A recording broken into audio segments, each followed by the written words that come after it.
All right, so let's see if this works out.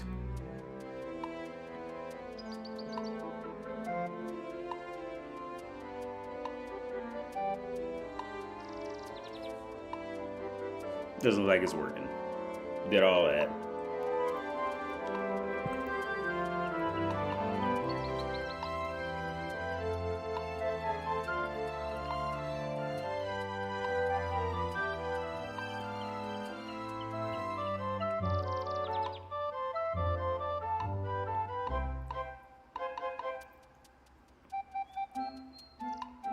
All right, somebody can see. Y'all can see that. Okay, I'm on. All right, I didn't know that. Yo, what the fuck? So why the fuck wasn't my shit working? Yo, y'all have no idea. First off, tell me if I sound good. This is my first time doing this shit with the gaming. So somebody tell me if I sound good. But y'all have no idea how much fucking of a pain in the ass it was to figure out. Yeah, Mario, you fucking shit up. But y'all wanna know why I'm starting with Mario for real? It's because I remember the first game. Oh, I sound good. Okay, thanks, Ma. Appreciate it, man. The first game my dad brought home when I was a kid, he brought home a Nintendo, a regular old NES, man. And he told me a story what happened later, but he brought home he brought home an NES. And he had like 50 games. But, you know, I'm a kid. You know, he had to make that shit stretch out. So he had like 50 games, but he would only give out like, hey, Hostile Evie, how's it going, man? He only gave out he gave me like 2 or 3 games until, you know, he figured I was tired with them and like give out, you know, I come home and he'd leave another 2 laying out. Because he told me this story. He ended up getting a Nintendo for, he traded a dude at work a mini fridge for it. So that's how he got it. And that's how this shit started. So tell me, can you guys tell me if the game, if the chat, I mean not the chat, if the because that shit don't look smooth on my end. Like, does it sound like, how's the game sound and all that? How's everything sound? Definitely let me know. It's like I said, this is my first time YOLOing this shit. And I'm gonna kick in with the story I forgot. I always forget to tell people.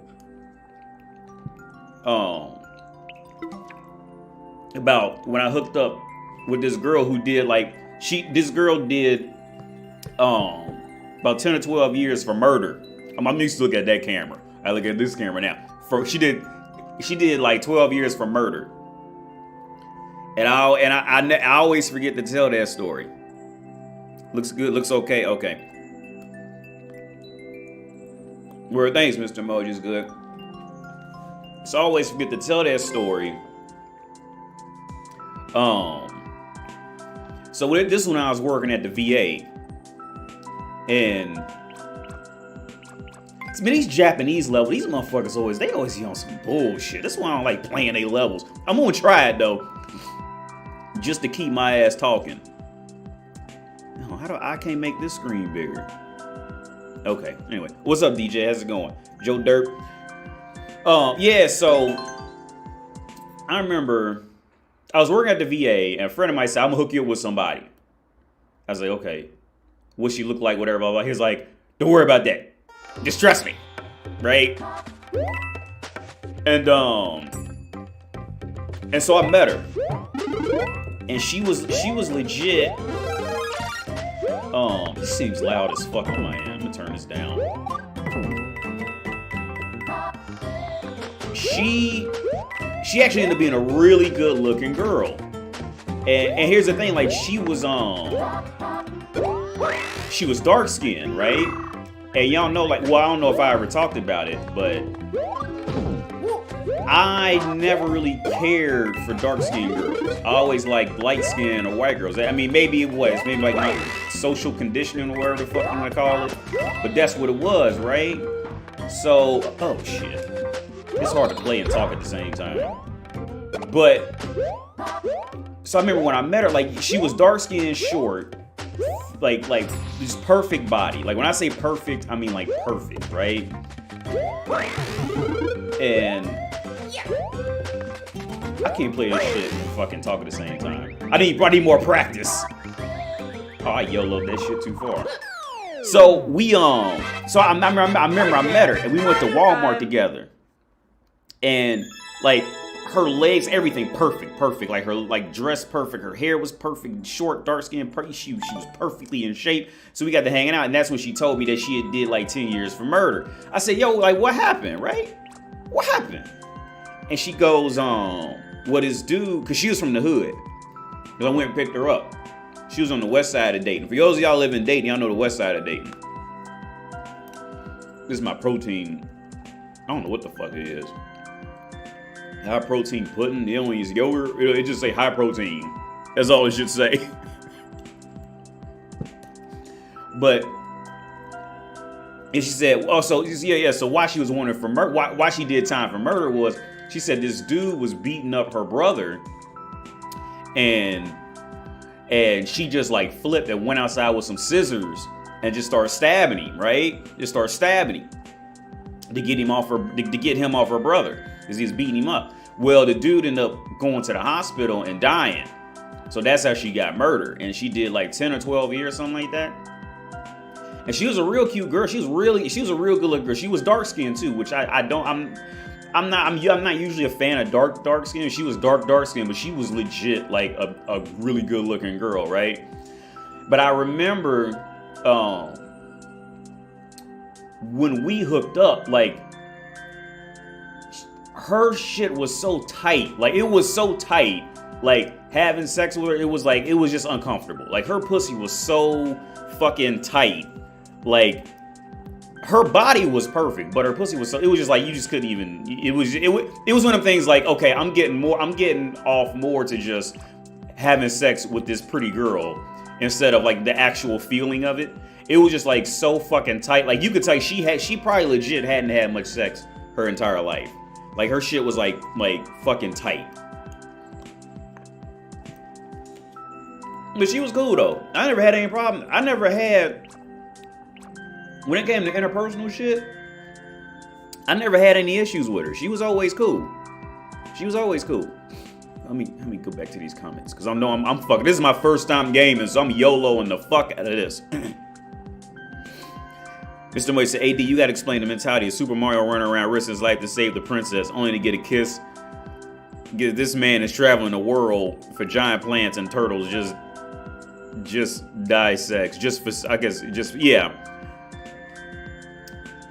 Yeah, they had to make a story. This is 92% clear rate. Let's see what this shit's about. Cause I thought about getting that Metroid, man, but I've been watching other motherfuckers play it. I'm like, yo, I am not getting ready to play that shit. All that backtracking, it ain't for me. Fuck that. So we gonna play some little bullshit levels just to get me in the mode of what the fuck? Why would you even make some shit like that? See, this shit like this is why motherfuckers need to just not even be on Mario Maker. Somebody, okay, for those of y'all who don't know, somebody made this shit. Somebody sat down and seriously made this tall ass. Why the fuck would you do this shit? Yo, I'm gonna boo this. I can't even boo it yet. Can I boo it? I can't boo it. Who made this shit? I hope you had, whoever made this, I hope you were happy.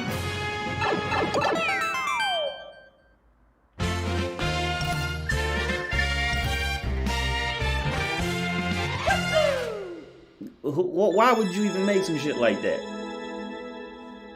You gonna get a boo.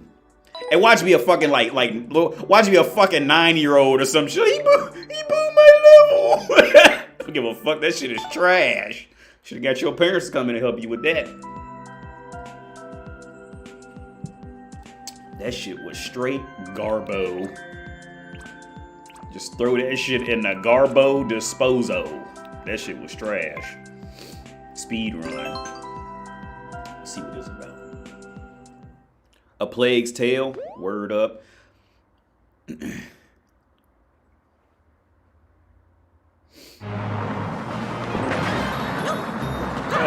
I'm tripping.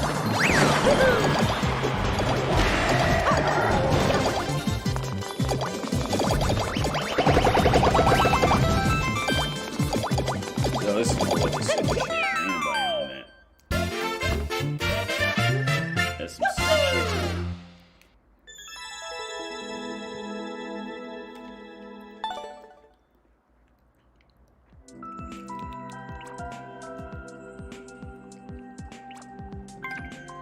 Okay, so this is gonna be kind of hard level. Let's see how this plays out. Oh, can y'all even see me right now? Cause I can't see shit. Okay.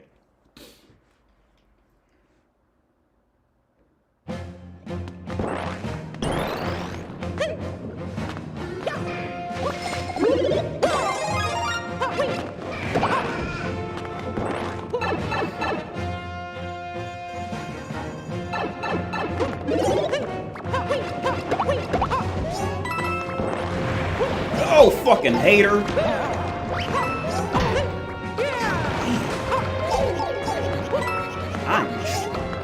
Oh, fuck. I'm fucking trash. Hang on. Let me get my focus on. I'm playing like ass.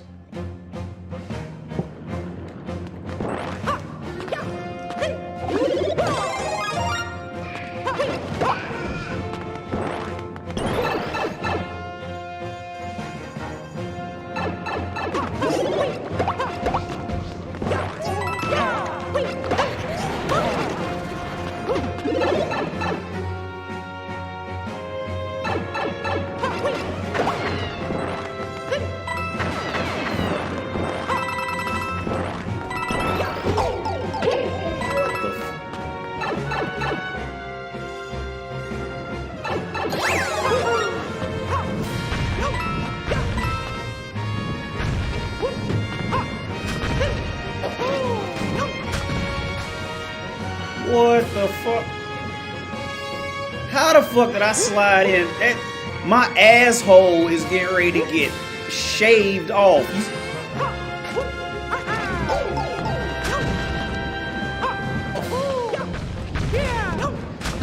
Yo, where the fuck am I supposed to go? Oh, I'm supposed to go. Okay, I see. Hopefully I don't fuck this up. God damn it. Oh no!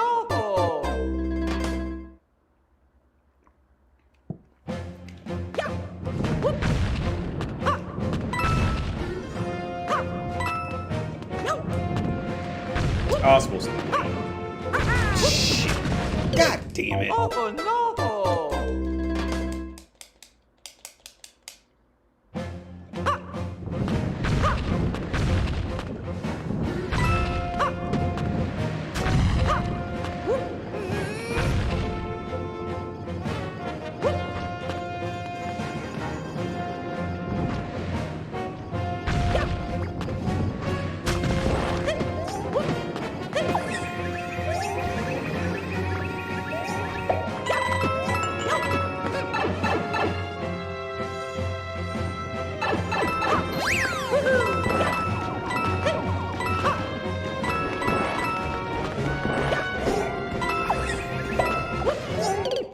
Oh no! Dumb. I tried to, if you jump up there and climb that fucking tree thing, you'll get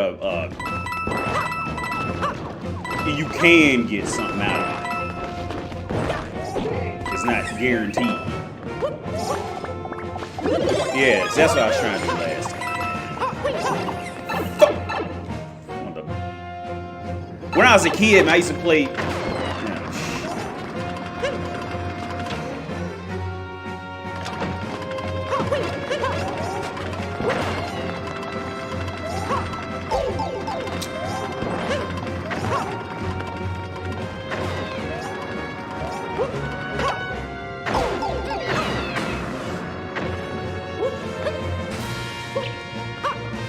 I gotta wait.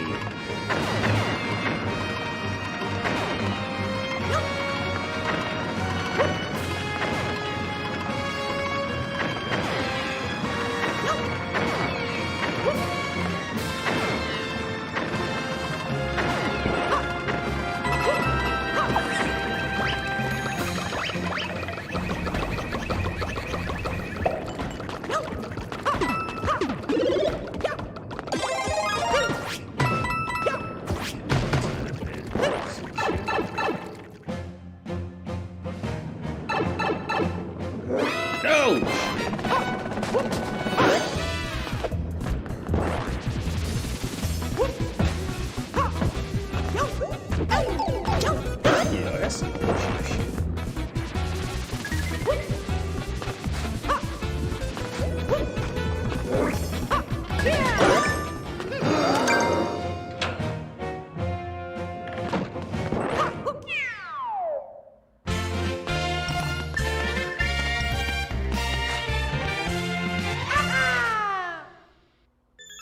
damn, you're really experienced in this game? Oh no, man. I watch other motherfuckers who are like legit good. I'm ass.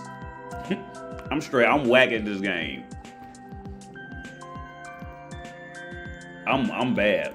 I watch other people who are really good at this. Like there's other people on YouTube. Like, yo, them, I can't do shell jumps. I can't do it. It's a lot of shit I still can't do. I'm whack.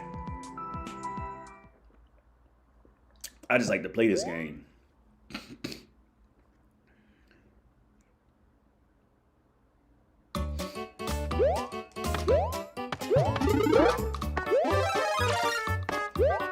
Oh, shit.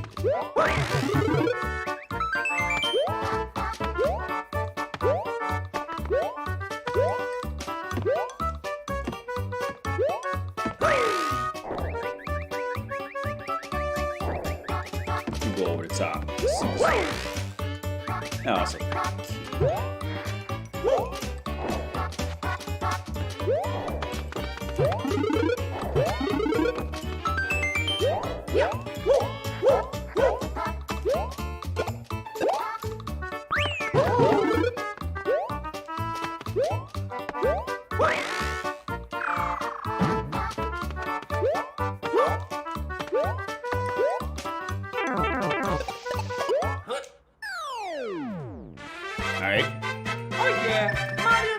what games y'all like to play, man? Is there any requests that anybody else may want to see? Well, I do got one with the Dragon Ball Goku. Like I said, man, tonight's just gonna be my first run at this whole gaming on YouTube. Dang.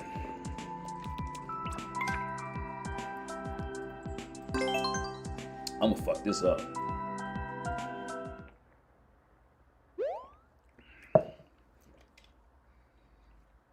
Looking like he getting ready to get fucked up.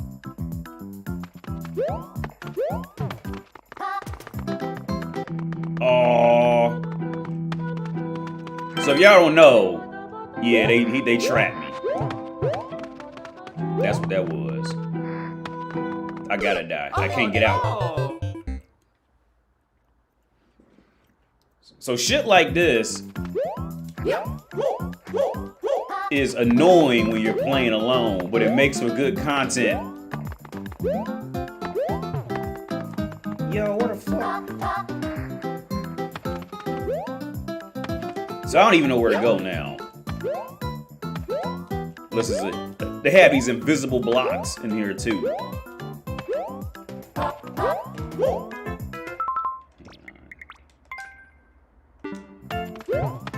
Not here. Yeah.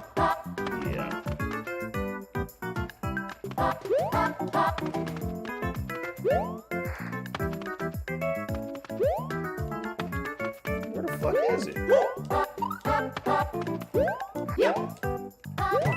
Oh, here it is. You see that shit? See, this is the asshole shit that they do with this Mario shit. Like, how the fuck was, you know what I'm saying? If people didn't have notes left, you would never know. Oh, no. Oh, that hitbox fucked me up.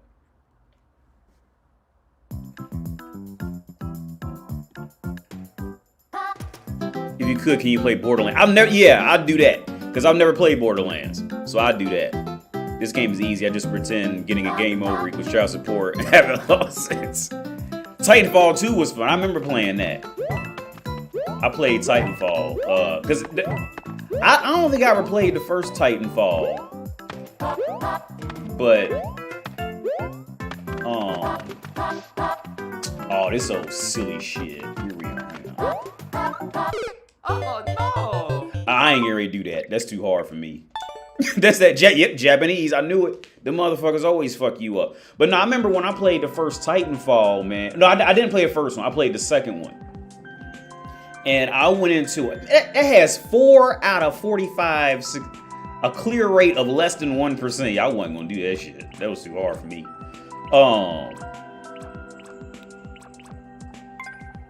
Why do Japanese people always do shit like that, man? Like, they just all they all on that same asshole shit. They always do that silly shit. Either the level's gonna be super easy or super fucking hard. Like, they don't know how to just be normal in the motherfucker.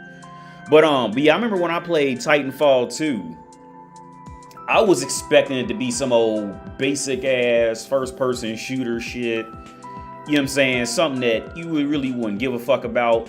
And I was impressed. I did not expect, and then EA made it. I'm not a fan of EA. So I was expecting it to be some old, you know what I'm saying, some basic ass shit. And it was legit gangster. Like, I fucking loved that game. Was not expecting it to be the way.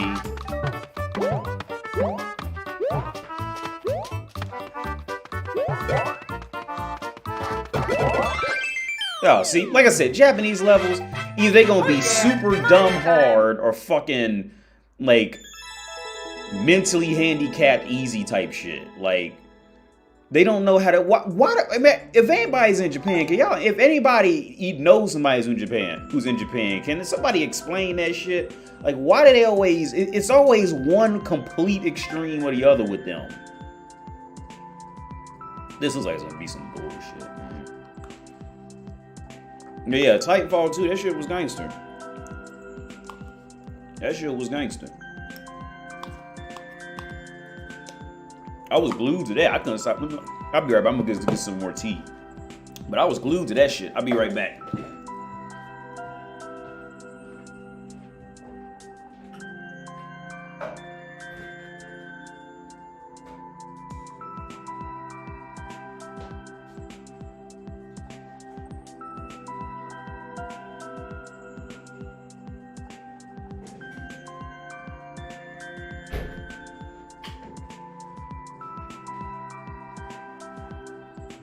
Yeah, I was fucking hooked on that Titanfall shit. That shit was hot. I got my iPhone camera. Y'all see that square? I don't know how to edit that out yet. That's why it's out up there. Because they whack a disappointing. I'm on PS4, Xbox, PC, and VR. What you on VR on PC? Chaos for you? Because I still haven't played I had PSVR back in the States, which was because I play simulation racing or simulation driving, and yeah, I play. So I Dirt. I think it's the first Dirt rally. I had one of those with the VR set, and I had the steering wheel and pedals. That shit was hot. Like that shit was gangster. And I remember my dad, he came up and played the VR one time. He came to my flat up in Dayton, Ohio. And he played it he was like I had my dad play Super Hot. Now, for those of y'all who maybe don't know gaming, Super Hot is pretty much like what Neo would be in the Matrix type of shit. But it's first person. But I remember playing Super Hot when not a lot of people knew about it. It was this little underground game you just downloaded. You ain't pay for it. You just found it because I guess they didn't have a lot of funding or something. That maybe that's why the people even look like that in the game. But I downloaded this shit. So the first time I played it was like on a regular gaming PC. It wasn't VR yet. So in my opinion, the game was more fun for real as on a strictly gaming perspective.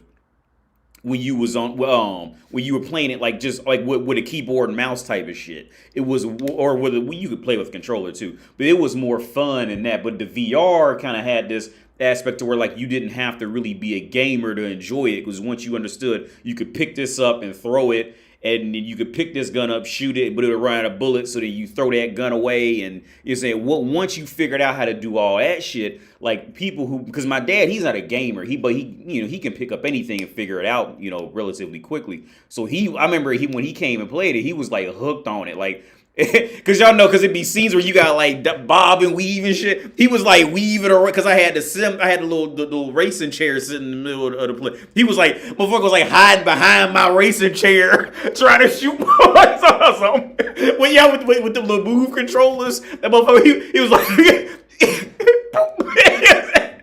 He was like sneaking around and she thought he was he thought he was for real getting away from shit. But hey, I was happy just to see him enjoy himself because I was just happy to see that for real.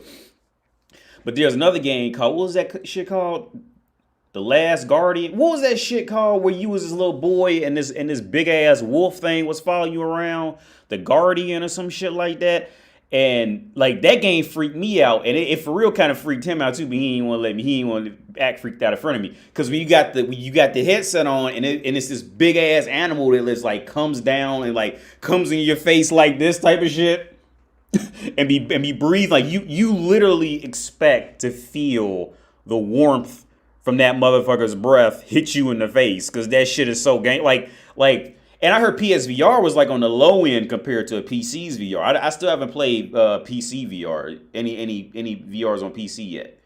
I'm sure because they say like from what I hear, it has a lot more range of motion and shit, and it's a lot more like it's a lot more definitive in every little thing you do type of thing. So I'm sure it's better. But I haven't played it yet. There's an entire semester lecture on behavior biology on YouTube. Your red pill breakdowns are on point, or point for point with the behavior aspects. Oh, word, do you think? Thanks, I guess. I didn't know that. The Force VR, very intense. Word. You on both? Oh, PC VR is so much better. Word. Yeah, I've heard it. I heard that, man. Like, cause like the PS, I was impressed with the PSVR, honestly. But I'm sure that shit's better. Cause when it comes down to it, man, you really can't even compare a good. Okay, if your PC is running VR, then if your PC is able to run VR, then you were pretty much on PS5 levels back then. You know what I'm saying? Like, cause you had to have well, but you really can't compare. You can't even compare a PS4 to a very good gaming PC. Like you just can't compare it. You just can't compare the two. It's just whole different. I don't have a PS5. I got PS4. My Wii U is over there, and this Switch I'm playing on now. Watch my fuck this up. Cause I hate bottom burns. Thanks for the warning.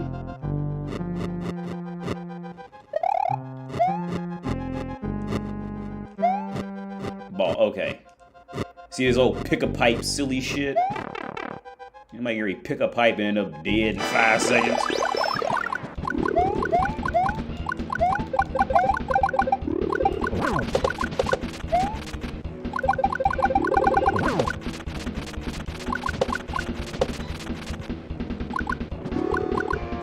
Some Twinkies.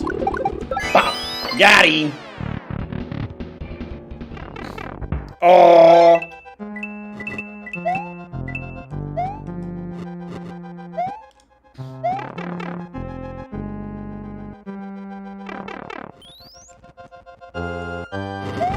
Oh, so this ain't even a pick. Okay, I see what this is. What the? How was I supposed to know? I was supposed to.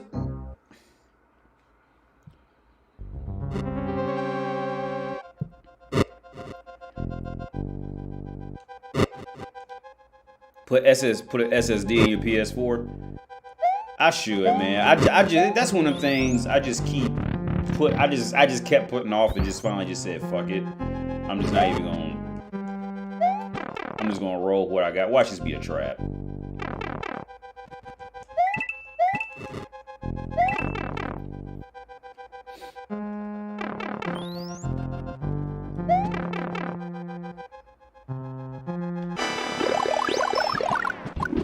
Bring your ass along. Oh shit.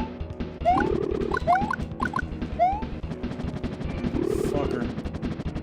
Word, he just gonna corner me in like that. He that gangster. I can't catch a breather.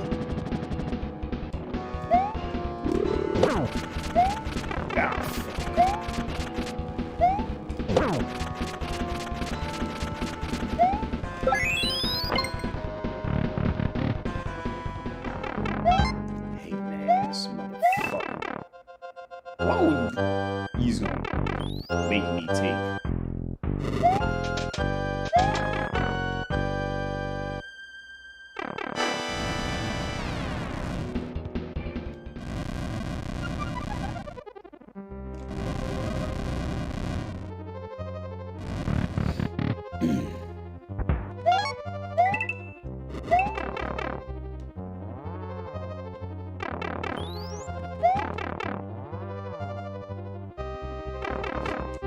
Yo, I was hitting down.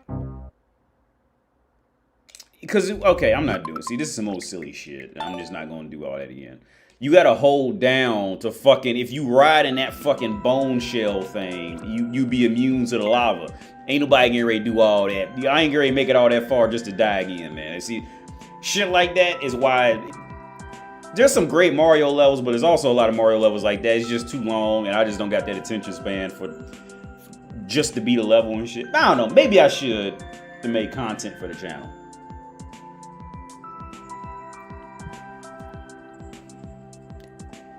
Elgato's. Yeah, I got the HD60S. Well, I had to get the HD60S Plus because it wasn't, because the HD60S wasn't compatible with this.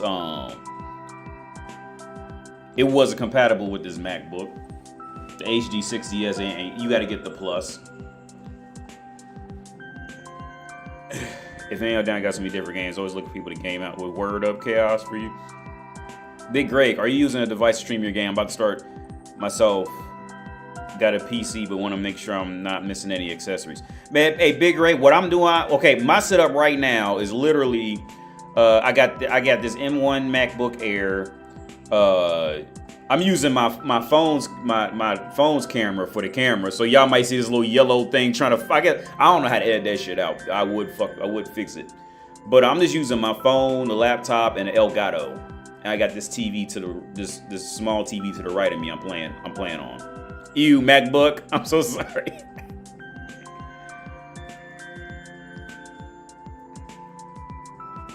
Low patience for BS. Yeah, I do. Low patience. When the levels just get on that silly shit, man, like, I just can't do it. I can't fucking do it. I mean, yeah, it does make for good content, you know, to keep trying shit, but I just don't. See some old silly shit, like, okay, can y'all see that? This is some silly ass shit too. Like, motherfucker, I'm not, like, you just gotta blind jump and hope you just be alright type shit. Like, well, I don't know what's on the end of this shit. What the fuck is down here? Who knows? I don't know. This old blind death fall shit. I see a pipe. I'm gonna try to jump on this because I don't trust that. See? And there's a way you can. I don't know how to do that jump. Fuck it! I wasn't the only one who did that shit. Somebody else did it. So what's down here? I don't trust shit Mario Maker, man.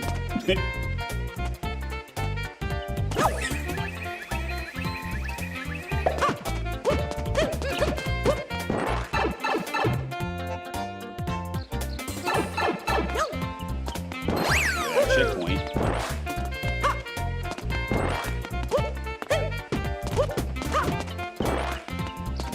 Platforming. Oh, fuck. No, I'm not going with that. Oh, I got to. It's gonna take me. What the fuck? Some more dumb, silly shit. I don't know what I'm supposed to do. Maybe this is some old. I'm about to be playing Metroid now. This is some Metroid shit.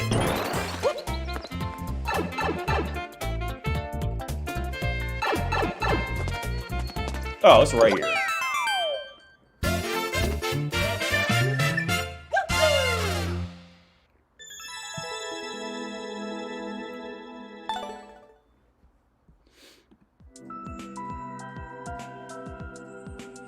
Kaiserton, bro. I don't know what that.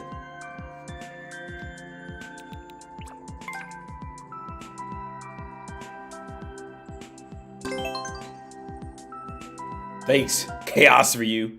Do you play Fortnite by chance? No, I did, man. I had a good friend of mine back in the US. He was real into Fortnite, man. He used to like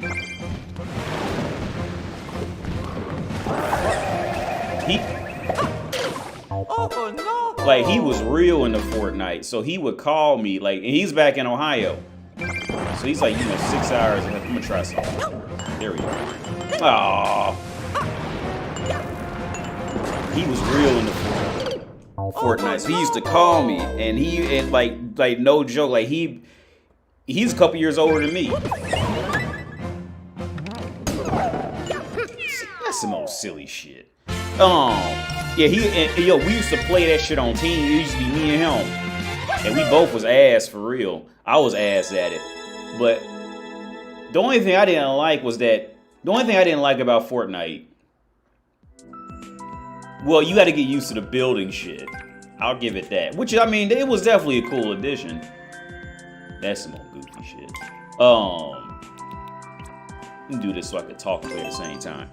But, I didn't like when you just died, that was it. And you had to just, like, go back. So, some matches you'll last the whole time, and then you be, like, the top 5 or 10 left. The other ones, you be the first one gone. And I just didn't like how fucking...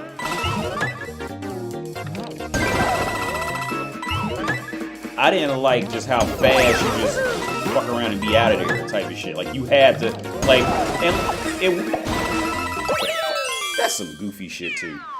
But yeah, that was the only part I didn't like. Like, I wish there was like a system where you could die, like you had like 3 lives or something like that. Like, not just, it was pretty much just sudden death every DF. It was just sudden death every time you started a match type shit. Like, that shit, I used to hate that shit. But other than that, it wasn't bad. It was cool.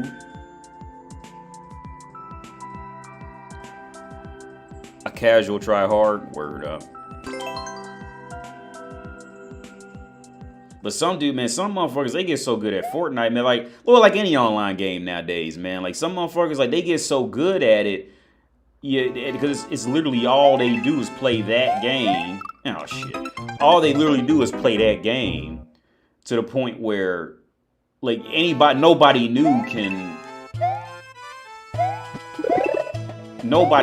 join because it's all they fucking do.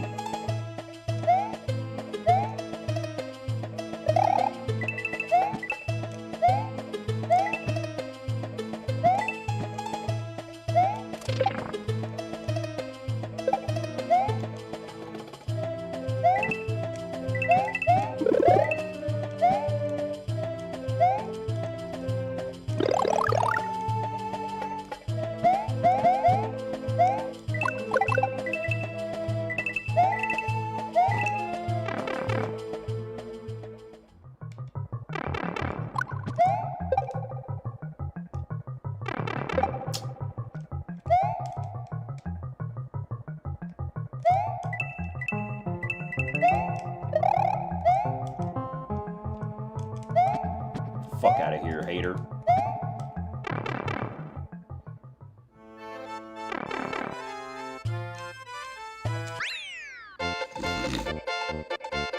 Yo, so what's up, man? Bro, I just bought a Switch and I come see you playing Mario. Yeah. Everyone's trying to be the next. Oh, yeah. Yeah, man, that's my home. He used to always go on about that dude Ninja, man. Is he still doing that shit? Cause I ain't know anything about it until my friend, he was real into that shit, man. Yeah, Ninja, and he would come up with all these other motherfuckers' names. But it'd be kind of weird though, cause he was like 36, 37, and it's just awkward when like a grown man be knowing everything about a dude who be like 22. Like, that shit's just awkward. Like, damn, how do you know this much about this motherfucker, man? Like, John Cena. Oh, I like John Cena, and me and my girl watched Suicide Squad, the new one. I liked it. It was cool. I was expecting some straight up garbo trash, but it was good. Oh shit! Forgot you came. Yeah, now Suicide Squad was some gangster shit. It was a lot better. I just kind of get, I mean, like, I don't know, it's just me, man. Like, that whole Pete Davidson dude, I mean, I don't know the motherfucker personally.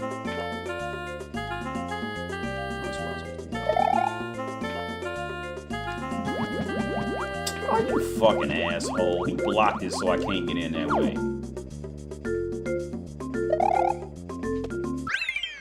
Like, the Pete Davidson dude, man, I feel like the only reason that, I don't know anything about the motherfucker, but I feel like the only reason he's popular is because Ariana Grande fucked him. And then after that, like, you know, once you get one pretty bitch to fuck you, now they all want to fuck you because they all think they missing out on something. And I feel like that's the only reason why he's famous. It's because Ariana Grande fucked him. Like, I mean, hey, fuck, if it works, then make it work. But yeah.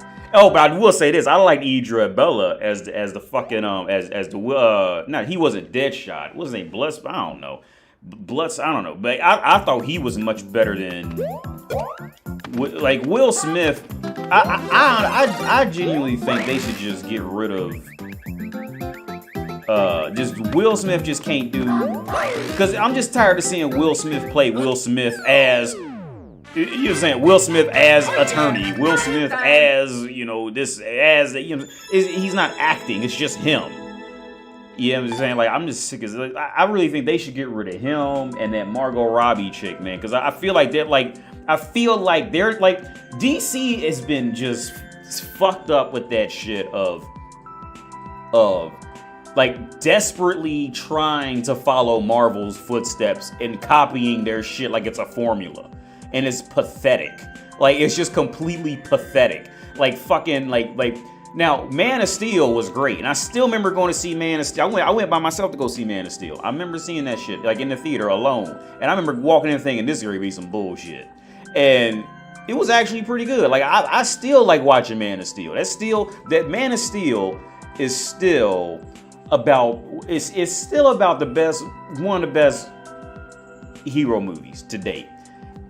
It's still about one of the best, for real. Like, and then counting that it's a Superman movie and that the fact that he's pretty much immortal type of shit, so it's hard to even find somebody for him to fight anyway. And even when they do find somebody for him to fight, they gotta just rely. Oh, guess what? I got this kryptonite in my back pocket, so I just took you out in 5 seconds. You know what I'm saying? Like that whole cheap kryptonite. I just happen to have kryptonite. Like that was like the whole premise of Smallville. Fucking Clark show up. Get ready to whoop some ass, and all of a sudden some kryptonite falls, you know, pokes out a fucking back door, and he's like, oh, I can't fight anymore. And then, you know what I'm saying, then he got to muster his strength and get lucky and somebody knocks the kryptonite away, then he wins. I mean, I love Smallville too. But Man of Steel, that was my shit. Man of Steel was great, and it was like after Henry Cavill, I thought he did a great job at Clark Kent and Superman. I thought he was excellent. And then they did the same shit that Marvel. They went out and tried to get Ben Affleck, and they tried to get these fucking people that Ben Affleck is. I don't know. Again, I don't know Ben Affleck personally. I'm sure he's a great dude personally, but he fucking sucks as Batman. All right, just don't. Like, he's fucking terrible because he's still. And I talked with my girl about this.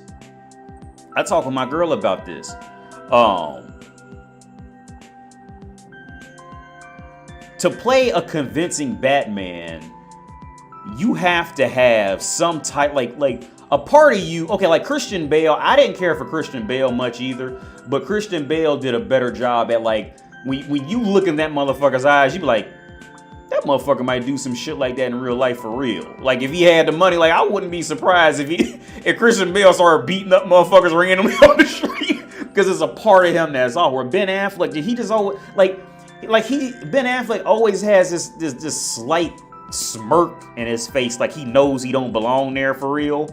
So like he's more kind of happy that he's like more in shock that he's playing Batman and you are type of shit. You know what I'm saying? Like so they went off and got Ben Affleck, trying to make him the Robert Downey Jr. of the shit. Because like everybody's trying to desperately follow that Robert Downey Jr. literally fucking made Marvel what, like his presence as the actor in it literally made Marvel what it is now, in my opinion of this shit. Like his character, because Tony Stark was not likable. All right, the original Tony Stark, there was nothing to like about Tony Stark. He wasn't likable. He was boring. He was dry. Didn't have much of a sense of humor. He was overly classy. You know, it was somebody like that you really couldn't relate to him. Nobody. The only thing that was cool about Iron Man was the fact that he had the suit and he could fly and shit, and you didn't know what technology it had in, you know, that type of shit. But Robert Downey Jr. made it to where you actually didn't mind watching Tony Stark walk around. And if anybody's in the comics, like, go back and, like, for anybody's in the comics, you already know what I'm saying. The comics before Robert Downey Jr. made it, Tony Stark was this whole other character. Now, all of them are kind of like this, this kind of quirky, oh, well, I just bought all the sandwiches at Subway, so what are you gonna do, bud? Like, that type shit. Like, which is cool, because Robert Downey Jr., I mean, he kicked the role's ass. And in my opinion, if it wasn't for him, the rest of that shit would have never taken off the way it did. But back to DC, man. Yeah, DC, they need to just go ahead, just forget all them other motherfuckers. Maybe who's the gay dude that plays Flash? I think they even made Flash gay now. I thought he was alright. He kind of does that whole bumbling idiot shit that they got the new Spider-Man doing now. But Ezra Miller, I think he's cool in it. But he's on that bumbling. Y'all know that shit. That shit they got Peter Parker. No. That shit that they got Venom doing. Like, when Venom meets Spider-Man, that shit's gonna be two bumbling idiots just fucking like standing across from each other going.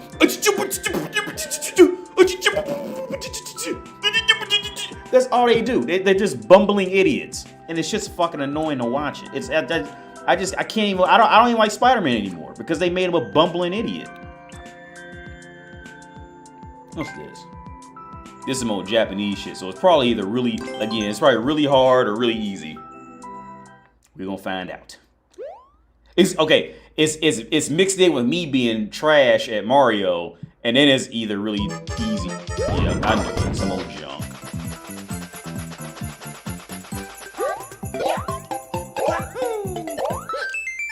Anybody on there? Oh yeah, Mario time. Oh yeah, the dude who played Twilight, the dude who played the dude who did that Twilight shit, the Robert Pattinson dude. Yo, there was only one part that looks kind of weird when he tries to like act mad in that new trailer and he punches the wall, the glass separate, and he goes, "What did you do?" But he doesn't even I wouldn't even be afraid of him with that shit. You know what I'm saying? Like that. But other than that, I'm pretty excited for that shit. I'm pretty excited for the new Batman, honestly.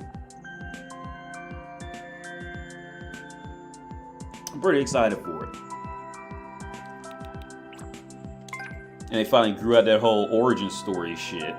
Again, following Marvel, because Marvel finally let that shit go. That whole origin story. Why the fuck did they even keep doing that shit in them universes? Like, Batman had 18 origin stories. Everybody knows what happens. Motherfuckers finally, oh, baby, there's an origin story now. Shit was getting annoying.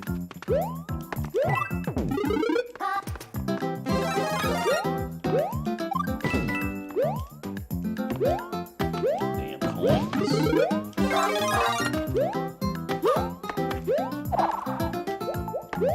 That's the end of the level. AD, I got dumped by a careerist female. I was hurt about it at first. Then I realized she was just a barfly, career-driven chick, and I'm not sad. She's 32. Thanks for the videos. They gave me perspective. Yeah, man. At that age, yeah, she's trying to. Yeah, don't ever feel like. I mean, you gonna feel like you fucked it up, but don't ever you gonna feel like it, but don't take that shit super, super personal, man. Because in most cases, she was never as focused on you as you thought she was, for real. It was more about her whole status and all that shit like that. But women would do great jobs at making you believe that you did that. You know what I'm saying? That you was the ones that do. Because women get practice. A woman has 20 years of experience over the average man in relationships. See, shit like this is some old asshole shit that'll be. I'm gonna take the right because the left is probably a trap. Yep. What I tell y'all, it was a trap. I was gonna die going that way. That's some old asshole Mario Maker shit.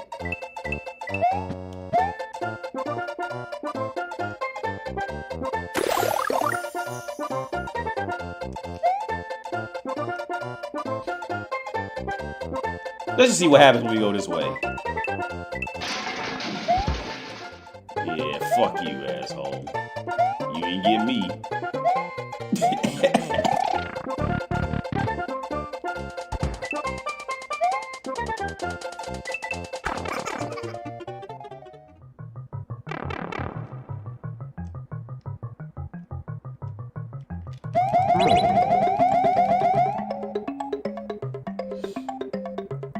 It's all about the Benjamins, bro. AD mumble rap impression. Oh, yeah.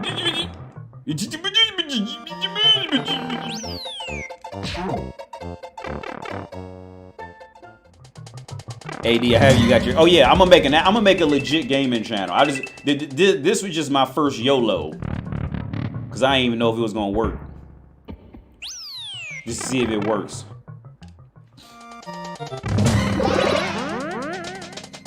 Yeah, but I'm gonna make just a dedicated gaming channel this week.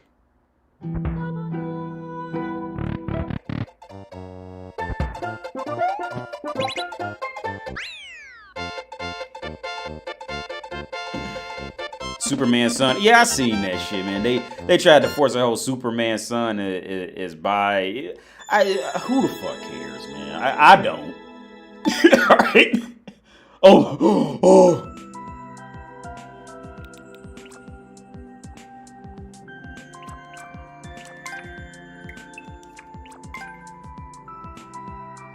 Get out of Iggy's home. Y'all remember that bitch Iggy Azalea? I don't know what that bitch name was, but she ended up getting the ass injections. That white bitch who was a rapper. What happened to that hoe? She was I wonder what happened to her for real.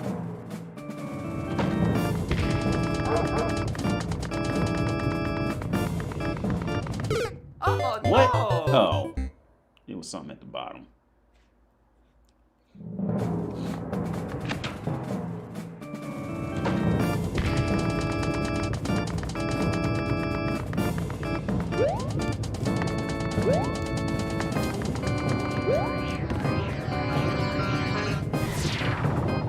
You gotta do a better job than that, homie. You ain't gonna hit nobody with that shit.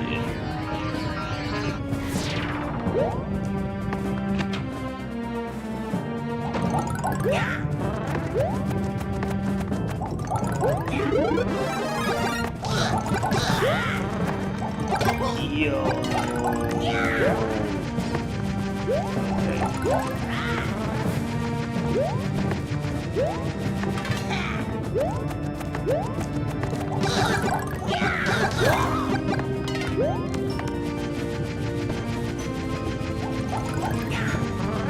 Damn, he hit a big ass U-turn, like a big ass U-turn.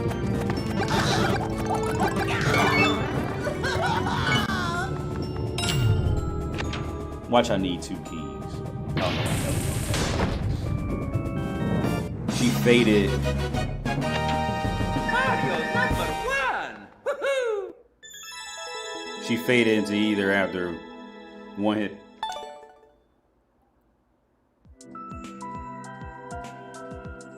Yo, what's up? I don't know how to say that. Mooney. I need money. Okay, I get it.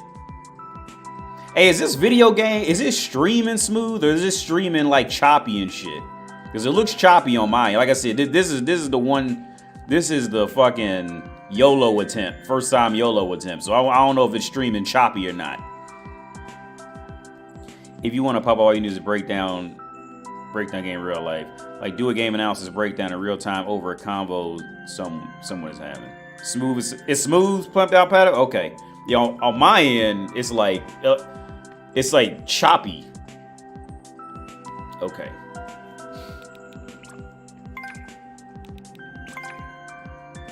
Some old Japanese shit. What the fuck? We gonna try it just for content.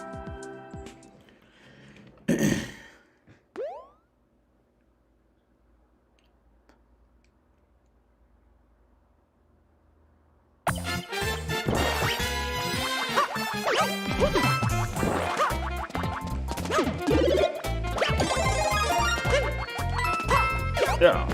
I know I can do that.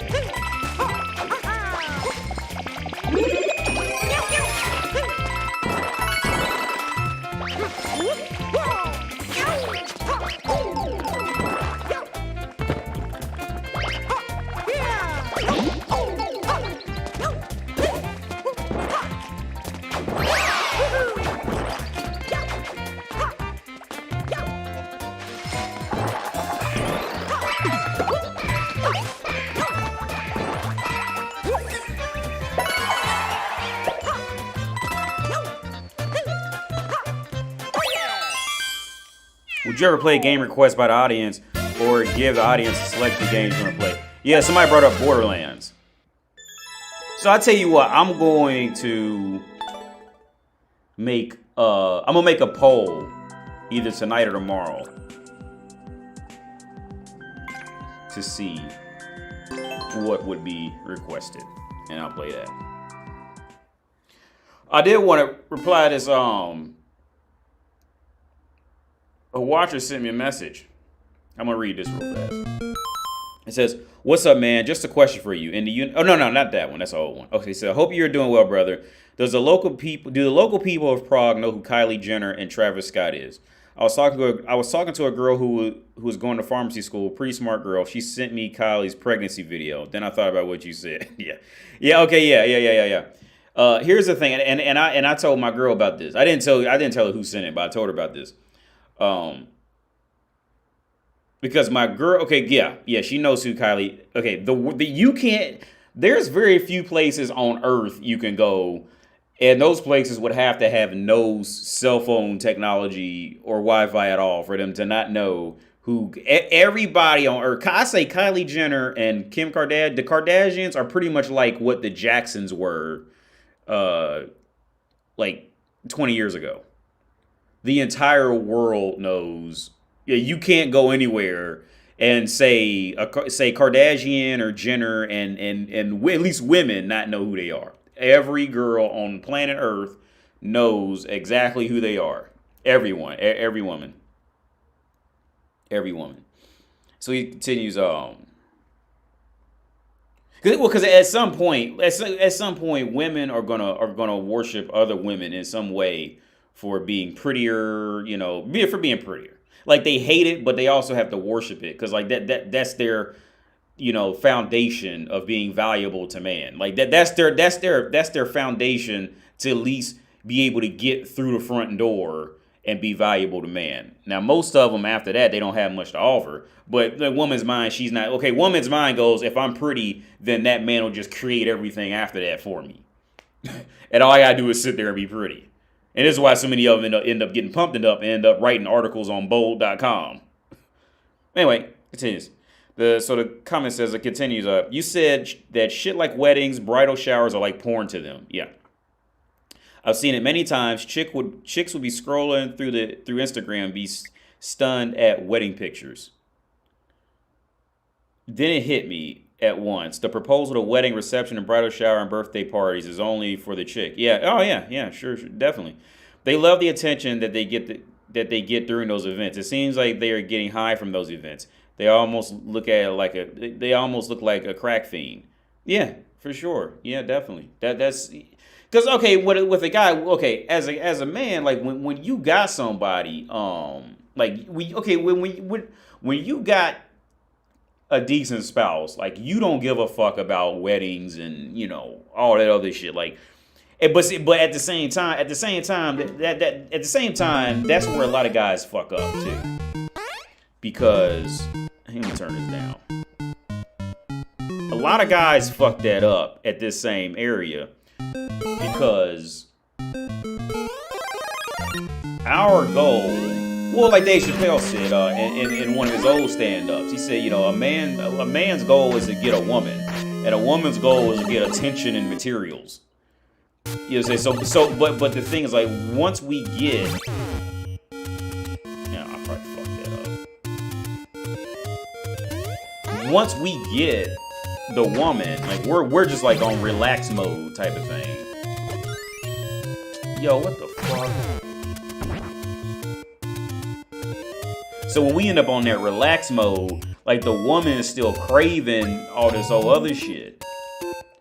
So a lot of guys end up doing this thing like, oh well, I thought, you know, I gave you everything you wanted, blah blah blah, and it's still just never gonna be enough. Well, and it's okay because as a guy, like that game never ends for us. Now here's the thing, for real, the game does end with women for real. Like, you know, you get the woman you want, you put babies in or whatever the fuck, and you keep her, blah blah, and you got her. The game's over for us. Now, a woman will argue, oh, well, I gotta still look pretty and this and that and blah blah. I mean, yeah, but for real, deep down, like most dudes, for real, man, here's the thing, like, and a lot of other manosphere guys, they try to put this whole thing like they girl got to be slim and tight and all this shit. Like, for real, on some deeper shit, most guys don't give a fuck. You know, as long as she don't, and most guys, it would still work with her if she even ended up being like 300-400 pounds. But most guys, they just want to know they got that reliable woman there. You know what I'm saying? Like, that's it. Most guys really don't care. Some guys would, but I mean, but for real, deep, like for real. Like, a perfect example. I met my girl. She had to go to the pharmacy. And I was waiting outside for her at the pharmacy. And this big dude is like standing out there waiting with me, right? Big dude, you know, he doesn't dress very well, whatever the fuck, you know, he's big, tall, and big dude, right? And his girlfriend comes out, and she's, you know, short and fat, right? And she walks up and hands him some like cream medicine shit from the pharmacy. I was like, that's a good girlfriend, right? That's what I said. Like deep like that. But my immediate response was, that's a good girlfriend, because she was willing to go do some shit. You know what I'm saying? This is why I tell everybody. If you're not sure your spouse is gonna bring you some medicine, that's a hooker, at best. All right, because they're using you for something. If they not gonna be down to do all that for you, they're not gonna. You know what I'm saying? They ain't going out their way. They ain't gonna go out their way to make sure that your core of fucking existence is better. You know where you stand with them. GTA game would be awesome. Oh yeah, Grand. I probably should. Yeah, that would be cool. I think they coming out with Grand Theft Auto on the Switch. I play that on the Switch. The reason I don't want to play the PlayStation, because that shit gets super loud, man. I get tired of hearing that fan blowing in that PlayStation. Would you ever, okay. If you know Patrice O'Neal call shows, then you should. You got to break down a woman's finesse game in real time. Yeah, man, yeah. And I still got a few interviews, man. I'm just an awful interviewer, and I don't feel like rigging up to make it look, because it was just like a screen, and I was talking on a microphone with one girl. I had another girl on video. I forgot what I even did with that video. I'm trying to think. I can't even remember what I did with that. I just hate the interview and shit. There was one guy here, he see, okay, this is something that I've just always been weird about. When I was younger, when I'd be like 20, I remember my cousin used to always ask for pictures of my girlfriends. And I just never think to take a picture of somebody or like record shit like when it's happened. I'm not that type of dude. I'm just living in the action of the moment type of thing. I've never thought to do that. And I remember after years, I finally started actually bringing the girlfriends over to his place because he never would see them. Like, because I would never bring a picture. I never thought to like take a phone out and, you know, and snap a picture. I'm just that type of dude. But there's a guy, he flew here. He was here last month, and we ended up going to this bar, and these little 20-year-old girls in there, and like you couldn't get them to leave. Like after we started talking to them, they was just studying in Denmark, I think. Copenhagen. But yeah. Yeah, it sounds like a fucking jet engine, man. PlayStation's loud as fuck. Did I just come in this door? I forgot. No, it's right here.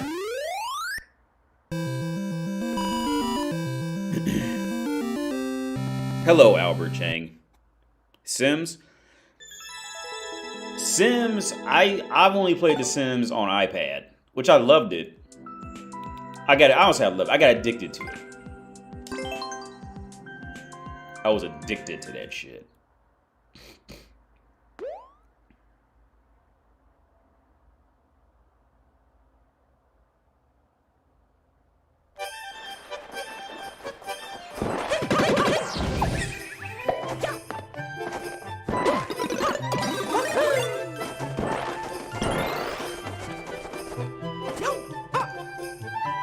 Yo, what the fuck?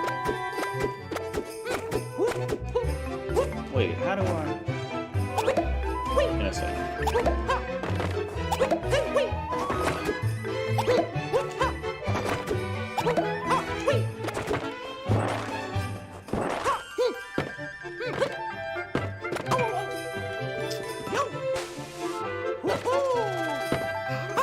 How do they do that? No, that's how they do it. Yo. Okay, let me do this.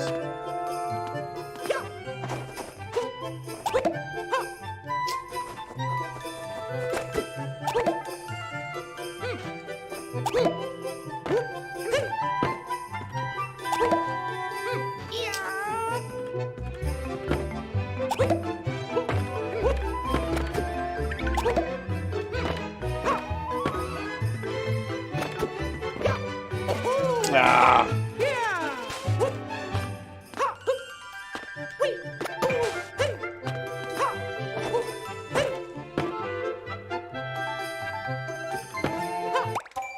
I knew it was a Japanese person. I knew it. They always do shit like this.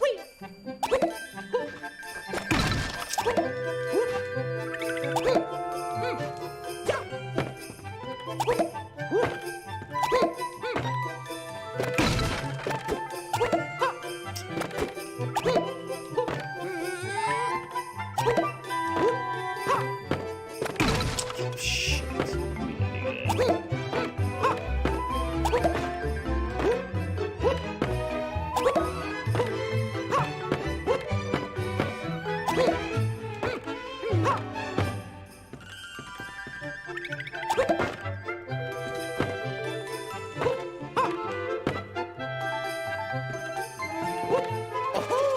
Oh, motherfucker.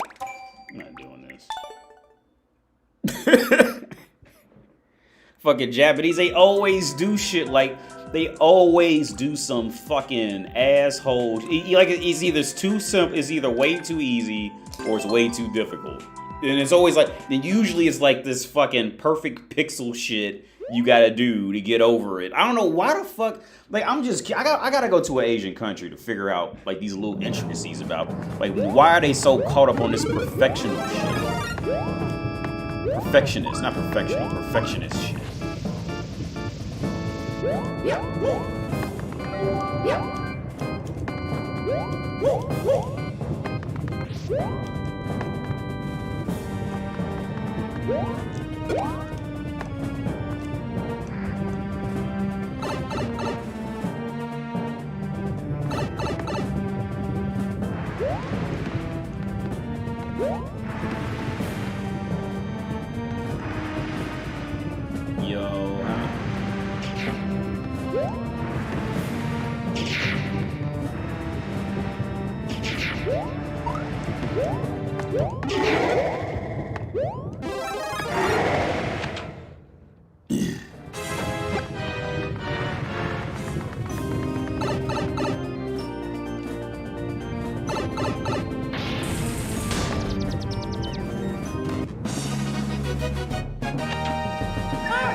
You just need a running start. But yeah, the thing is, I need some money. The thing is with that outfit, with that hammer shit, is when you hit the button to get a running start, you're gonna use that hammer and it's gonna crack whatever's underneath you, so you're gonna fall. Well, at least that's what I think was gonna happen. Maybe it wouldn't. Too late now.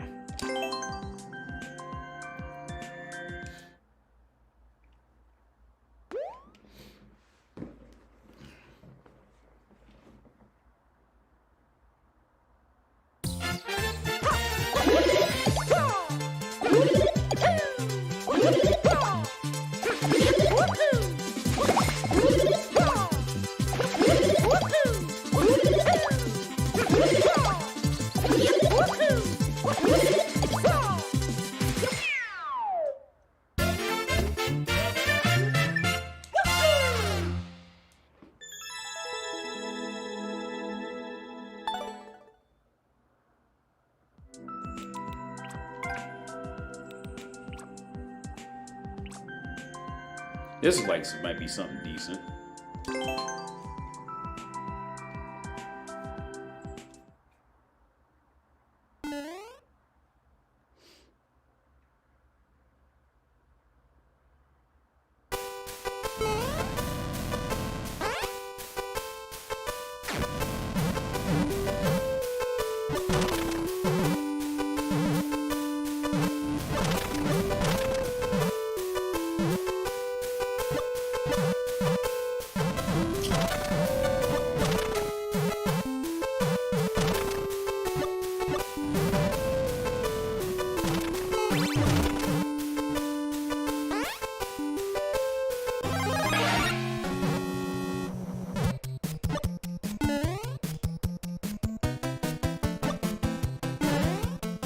Fuck.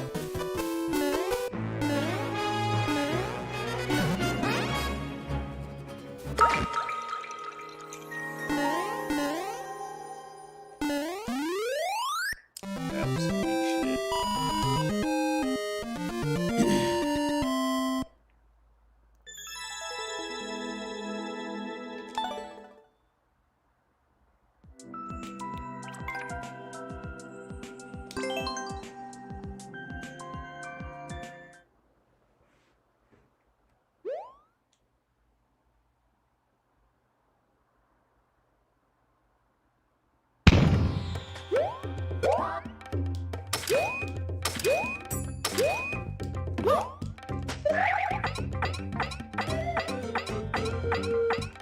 Oh, I meant to hold it. Oh no! I fucked that up.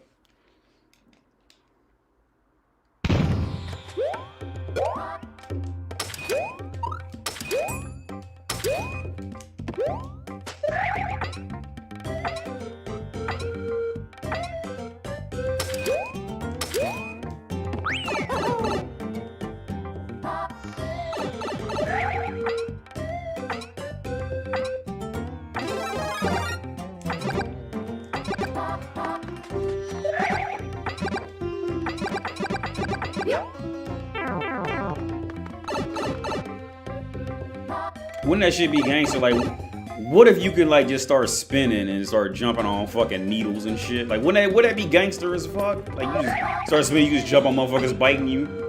Your feet just turn bulletproof for no reason.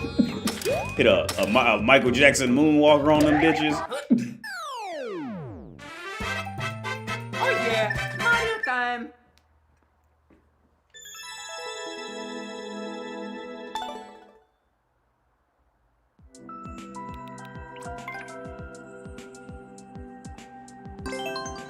This could probably be some stupid shit. This reminded me of Dashy. Weirdly, that's the one game streamer dude that I remember. I can remember. He's like this kind of like big Mexicans. It is this the silly goofy shit. I don't play this. He's like, if I remember, he's that yeah. He's kind of like this big, not big, but he's, you know, he's definitely not. He's bigger than I am. Oh shit.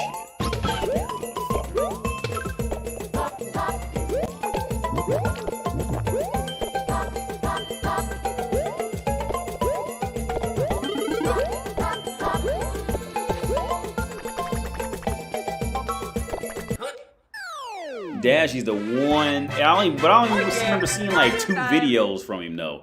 I ain't really get it, but I'm sure he's a popular dude. If I stumbled across him. First level of my, so watch this be a fucking. That's why I be feeling kind of bad sometimes. Like this is probably a fucking like you know, a fucking 8-year-old kid making a level. And I'm over like, man, that shit is straight garbo. Throw this shit in the trash. Little fucking 8-year-old hurt his feelings and shit. I tried my best. Well, try harder next time. Fucked it up. 35-year-old man playing a 9-year-old.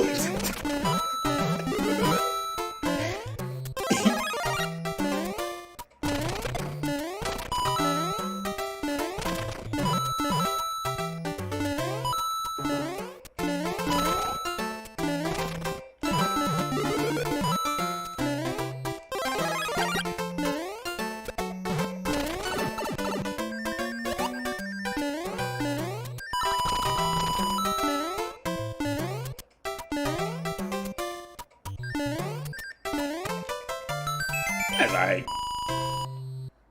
That's alright. Scum survival game. No, I played this game. I played some survival. It was once I came. I had it on Steam back in the US. I played it a couple times. I can't think of the name of it though. But a friend of mine, his girl used to love playing that shit. So we all played it a couple times together. I ain't like it. 4 out of 10, yeah. For some reason, I can't make a level for shit. Don't know why. Just editing just ain't my thing.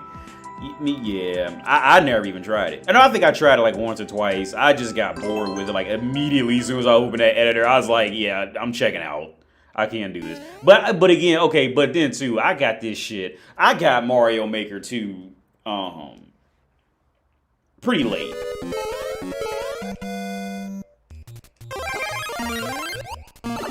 Oh, fuck that up already. I'm not doing that.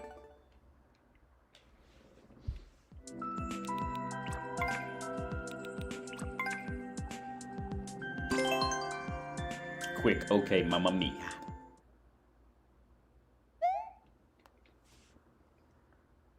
How about I'm gonna get Mario Party. I'm gonna give him that shit look gangster from what I remember Mario.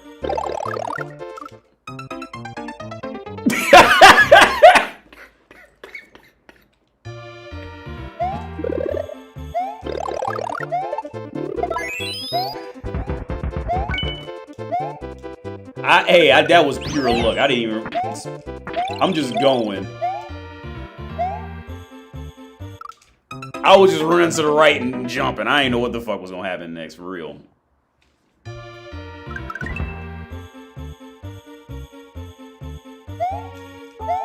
Now I'm going all slow and shit.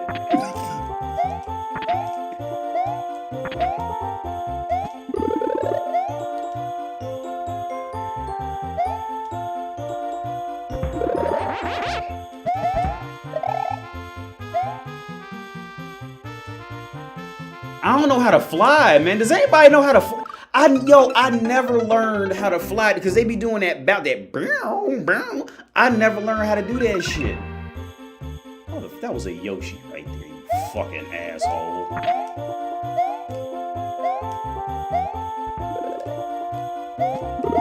I never learned how to fly.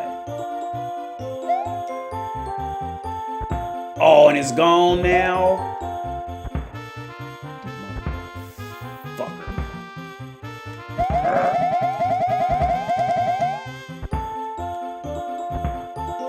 YOLO! Ah! He got me. Man, you a fucking hater, man. Why would you do that?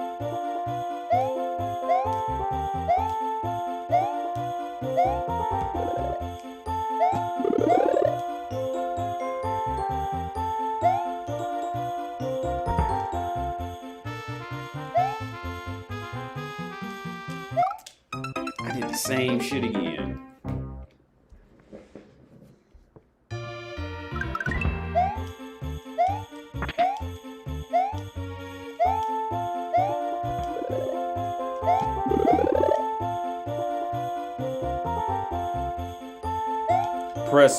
You press forward to go down, then back to go. See, I kept hitting. I always thought it was like you had to keep pressing down and up. I never knew that, and I still can't shell jump.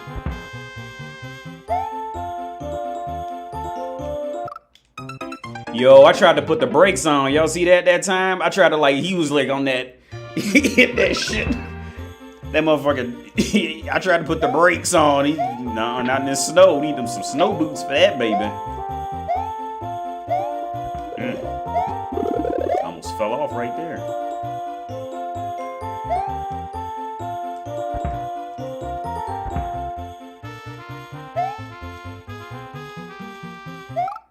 Fuck! That's a hard jump, man. Maybe if I'm gonna try it. Just.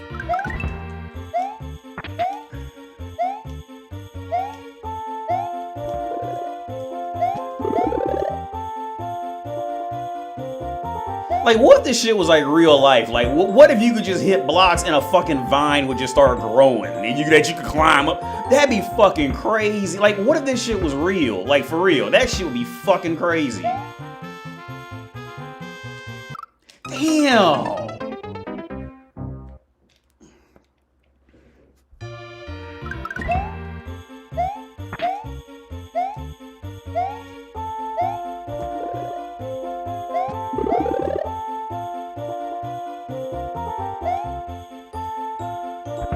Switch was still a disappointment.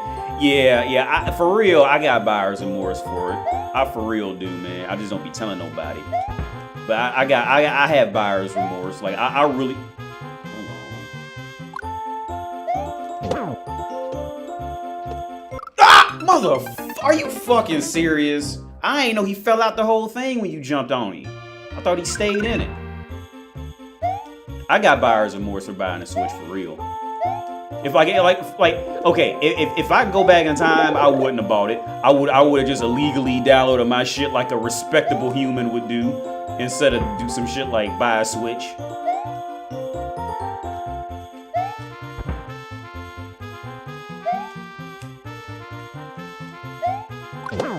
Fuck you. What? He ain't even got his spikes out no more, son. He retracted them shits.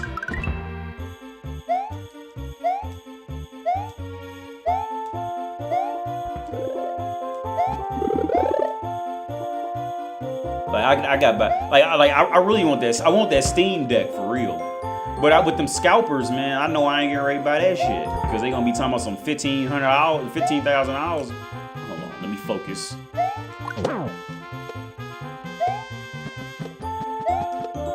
Fuck you, bitch. How about that? And it was right here too. What if I fuck that up and yeah, all you do is play emulator. Yeah, man, that's because y'all see that shit when Nintendo was on. Nintendo tried to fucking. They gonna charge you $50 now for the online shit. They online. Look, yo, you can't even play an online match on your Switch because it's gonna be lagging. I'm not getting ready to pay. Like, yo, they lucky I paid for this shit. And the only reason why I renewed my subscription now is because I wanted to try this channel out and play this. If it wasn't for that, and you can always get some content out of this game to play. But if it wasn't for that, I wouldn't have paid for it. I wouldn't have paid for this. It was like $20 a year. It's fucking trash, man. Like, Nintendo need to get their shit together, man. Like I really wish, I really hope that like the Steam Deck just like is everything that they say it is and just wipes these motherfuckers out. Cause I got buyer's remorse for real.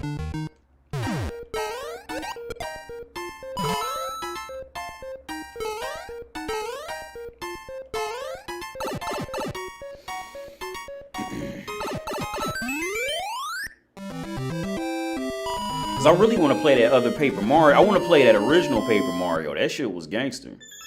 Cause I had that on the emulator on my phone. I had that original Paper Mario on an emulator on my phone, right?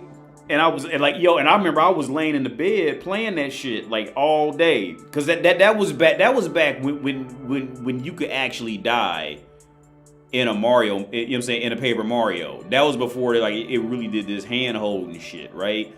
Cause like now you can't die in Pokemons. If you play Pokemon, like motherfucker, you are not going to like you have to try to die now, type of shit. Like back when I had Pokemon Yellow, them motherfuckers didn't give a fuck. You just come out that cave with 2 HP and there's a health station right there. And motherfuckers say, hey, let's battle. Like, yo, I'm hobbling out this cave. And now we got to do a whole nother battle. And this motherfucker got 5 different Pokemons. And I got 3 Pokemon left with 2 and 8 HP. and one potion to make it out, and the motherfuckers will stomp you into the ground. Like nowadays, you can't die. It's predictable. You know, once you get the motions, you know what's getting ready to happen. That's it. But no, that old Paper Mario was gangster. I want to play that because I had it on I had a Samsung S8, I think. And I was playing the emulator, but the thing was, when I was playing that emulator, it just finally fucked up. Like, right, it fucked up, and where I would save it, it was right before I was in this castle, and the save spots, it was fucked up. Like every time I would save it and I'd turn it off, I would come back to play it again. I'd be like way further back than where I actually saved it. And so I just said, fuck, I'm not getting ready to do that again. Because that was back when you can actually die in a game. Like now, with the Paper Mario I got now in the other room, the new one, you can't, it's the same shit. I mean, I think you can die if you fuck up. It's not as forgiving as the new Pokemon's, but I think you can still die if you mess around, stop paying attention.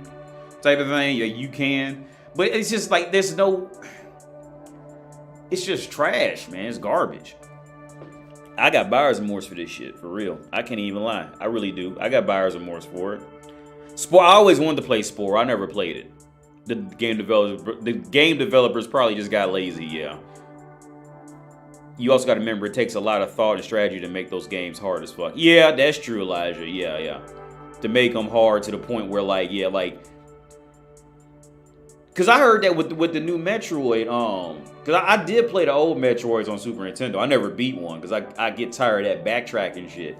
But I remember you had to conserve your missiles and shit like that. Where like now you ain't got to conserve missiles. You just give people they don't run out of missiles now. And it's a whole quick time event how you beat somebody.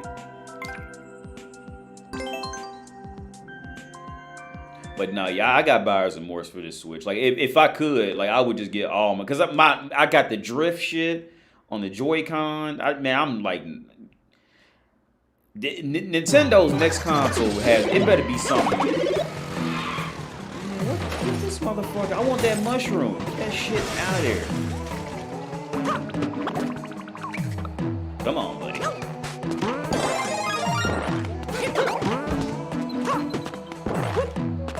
Nintendo's next system better be some shit like, Nintendo better get their act together. And I really hope that Steam Deck finally pushes them in that right direction to do it. I really hope that, I think that Steam Deck is gonna do it. As long as scalpers don't just take it over. And people actually buy it.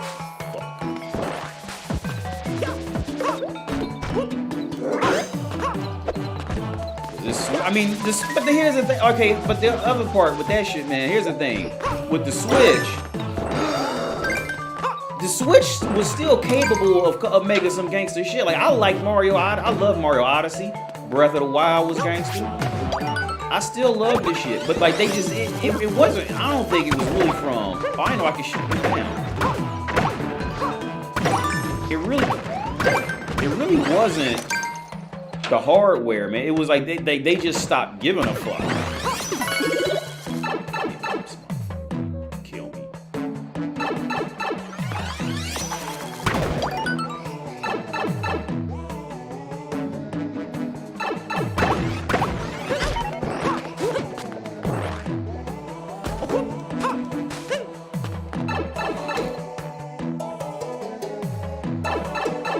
Oh, I was supposed to kill. Man. I was supposed to kill 21 of those things. I didn't even see it. But yeah, man, and like if the next Switch doesn't come out with some old super gangster shit, like I am not touching it.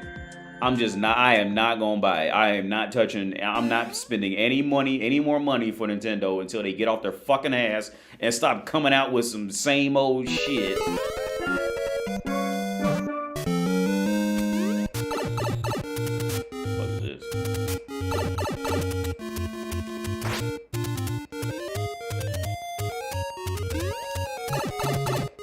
Time limit.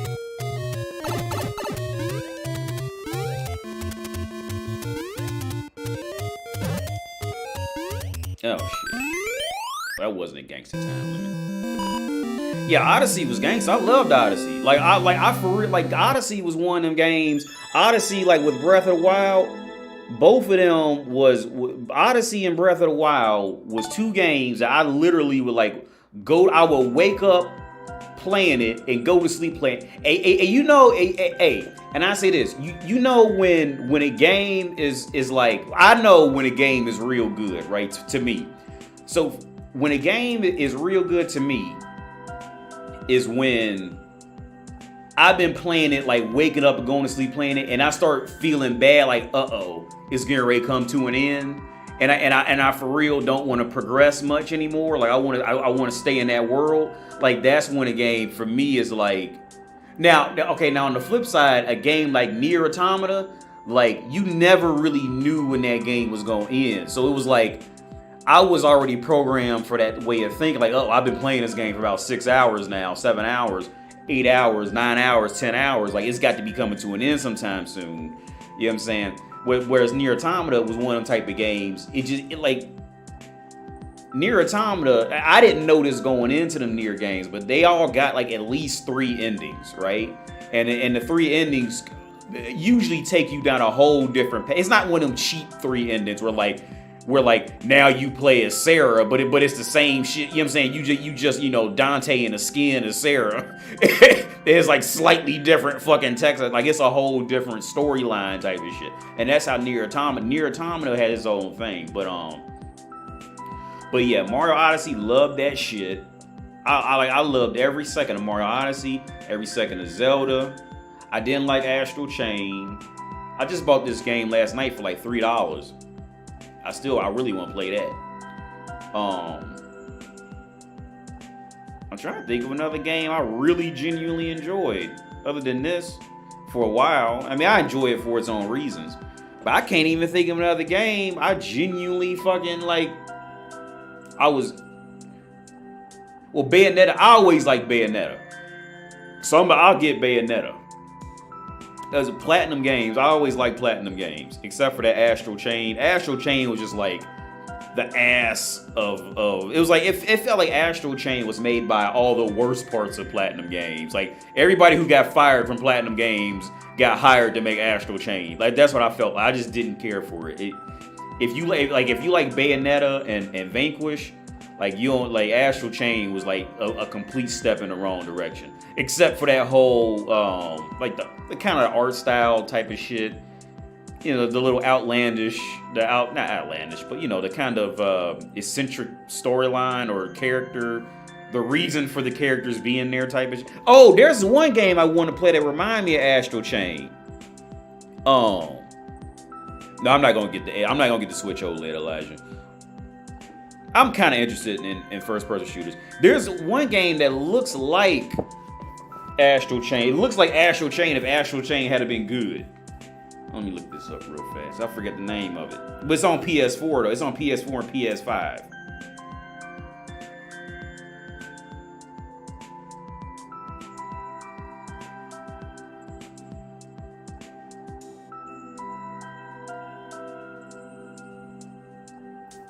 I don't even know how to find it.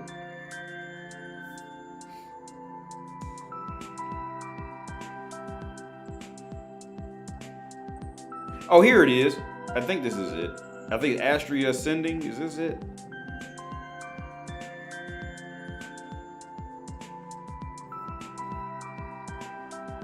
No, that ain't it.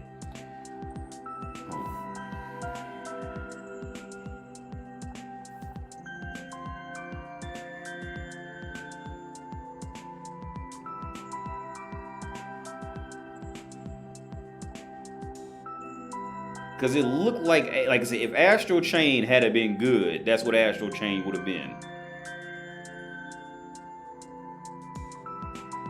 I can't find it.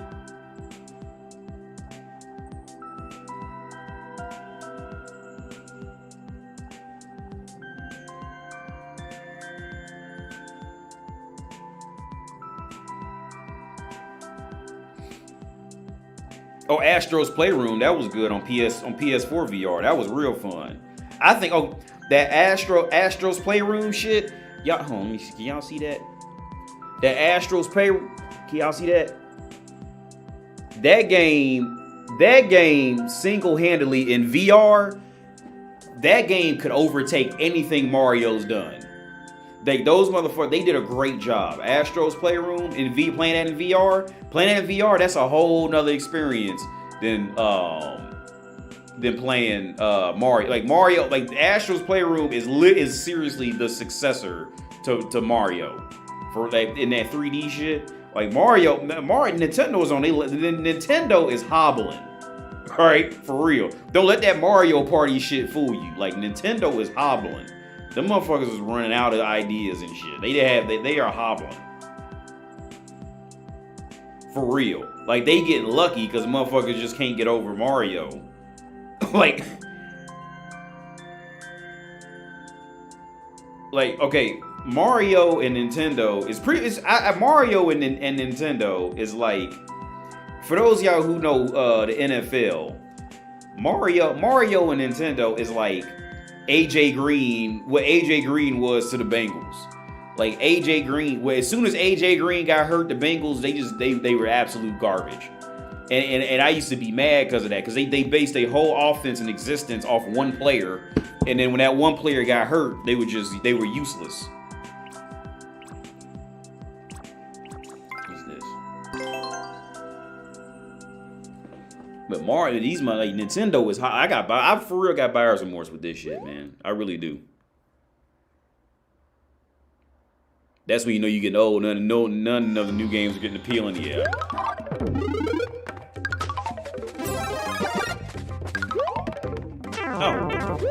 Oh, I was on that.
This idiot.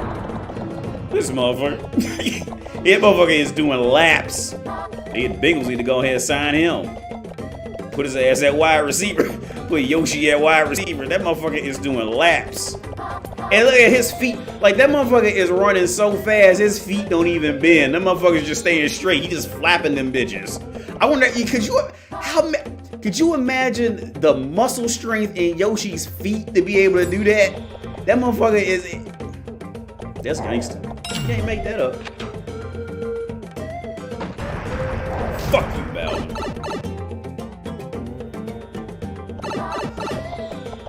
Oh.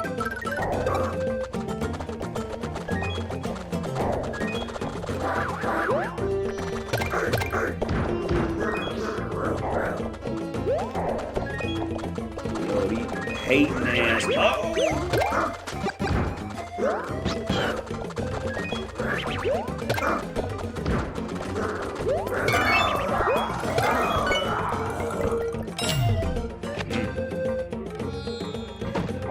Many men wish death upon me, blood in my dog, and I can't Oh see. yeah, Mario time. I'm trying to be what I'm destined to be. Gotcha games. Oh man, Albert Chain, did you play? Speaking of gotcha, did you play the Near Reincarnation? Did anybody play that? I tried playing it just because I love the Near stories so much, but I just couldn't. And a lot of people just gave up on it. I wasn't the only one. Like, I just couldn't keep that shit going. But I heard that, I don't even know. I still don't really understand what gacha. From what I understand of it, is like it's just gambling.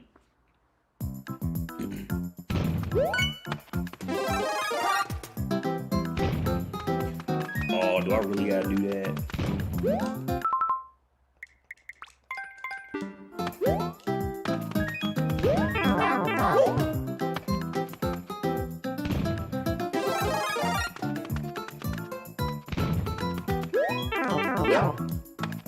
Oh, I'm fucking tripping. I thought I had to. Okay, I'm tripping.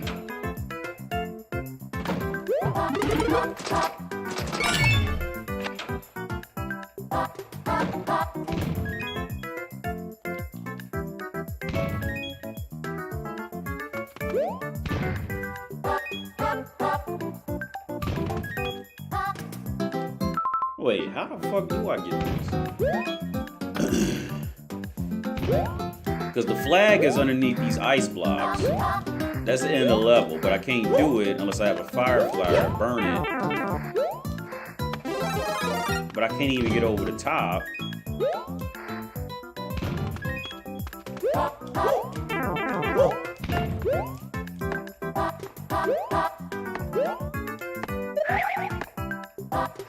How do I do this?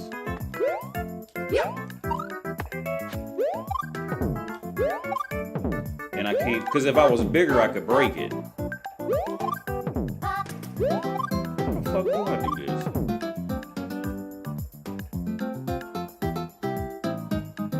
this? Wall jump and ground pound the brick. But yeah, if I wall jump though, but I gotta keep the big mushroom. And there's no way to keep the big mushroom, make it up here without taking damage. You see, like, cause I can't make it up there unless I'm fucking.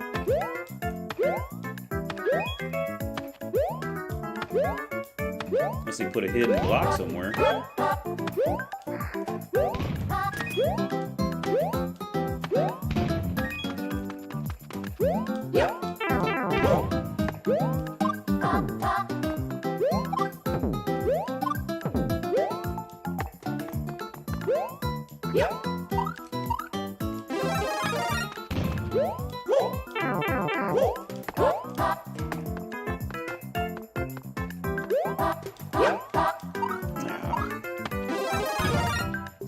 And you know what? That's something I wish they would. I wish they would add in a way to like see how somebody did it, and then maybe like once you watch how somebody did it, then you wouldn't get the credit for completing it or something like that. Because I got no idea what to do.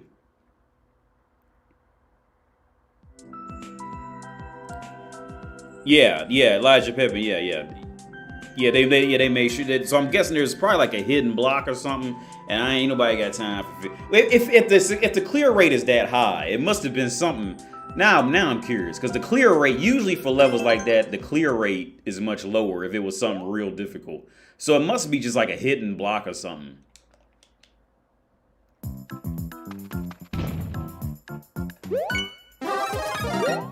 And then on top of that, can you guys see that to the left? The record was 7 seconds.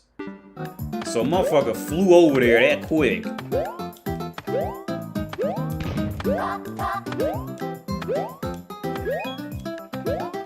Somebody.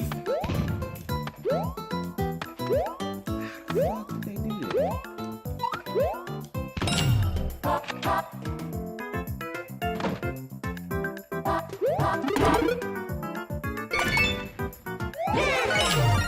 That's what it was. You get the, okay, you got the star. I ran away too quick the first time.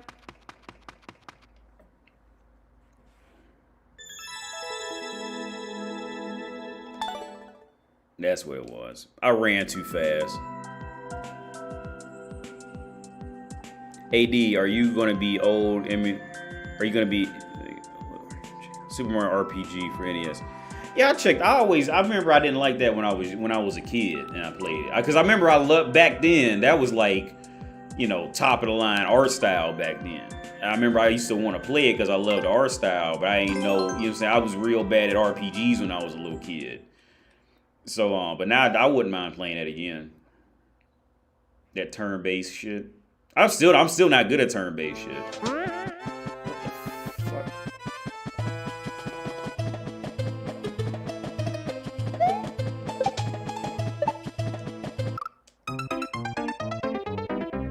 I think this is a wall jump, and I'm fucked. No, it's not.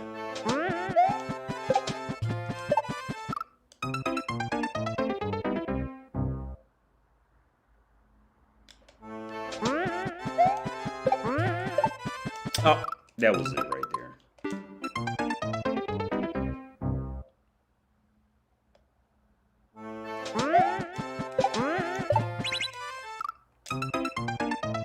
Oh, okay, okay. I think I got it.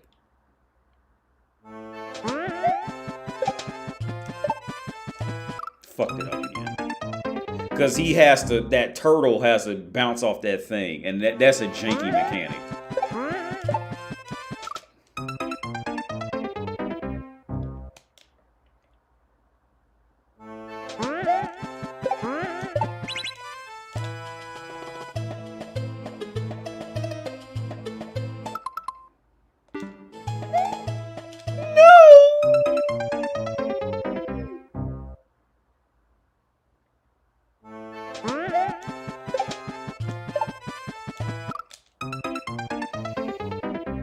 That's a janky mechanic, man.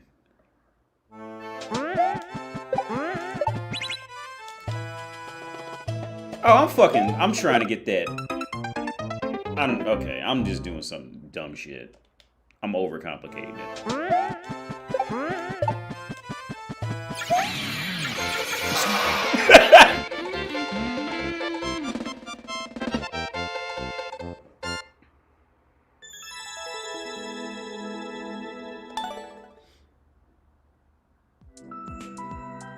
Yeah, that's why I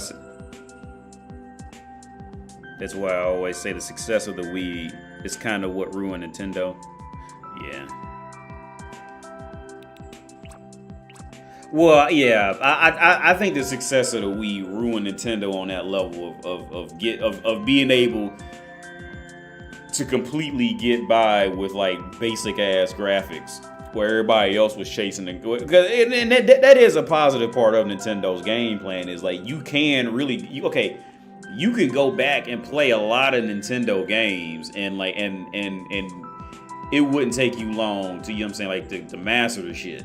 Well, I don't say master, but it wouldn't take you long to get good at it. Whereas, like, if you go back and play a PlayStation, like the first PlayStation, you go back and play a game on there, like you just can't do it. Like the camera's off as fuck. Like it's just terrible. Like, so where Nintendo, like from what I remember, what I see in Nintendo's strength was in the core mechanics, and graphics came, except for, you know, the Super. I mean, the Nintendo 64 was about from what I remember, the Nintendo 64 was their last go at being like a graphical powerhouse. Because I still remember playing Mario 64 for the first time in Blockbuster. That shit was fucking groundbreaking, son. The audio, the 3D, that was pretty much that was great. That was the Grand Theft Auto before Grand Theft. I remember the first time I played Grand Theft Auto 3. I remember because I was on. Hang on. Oh, this is the most silly shit.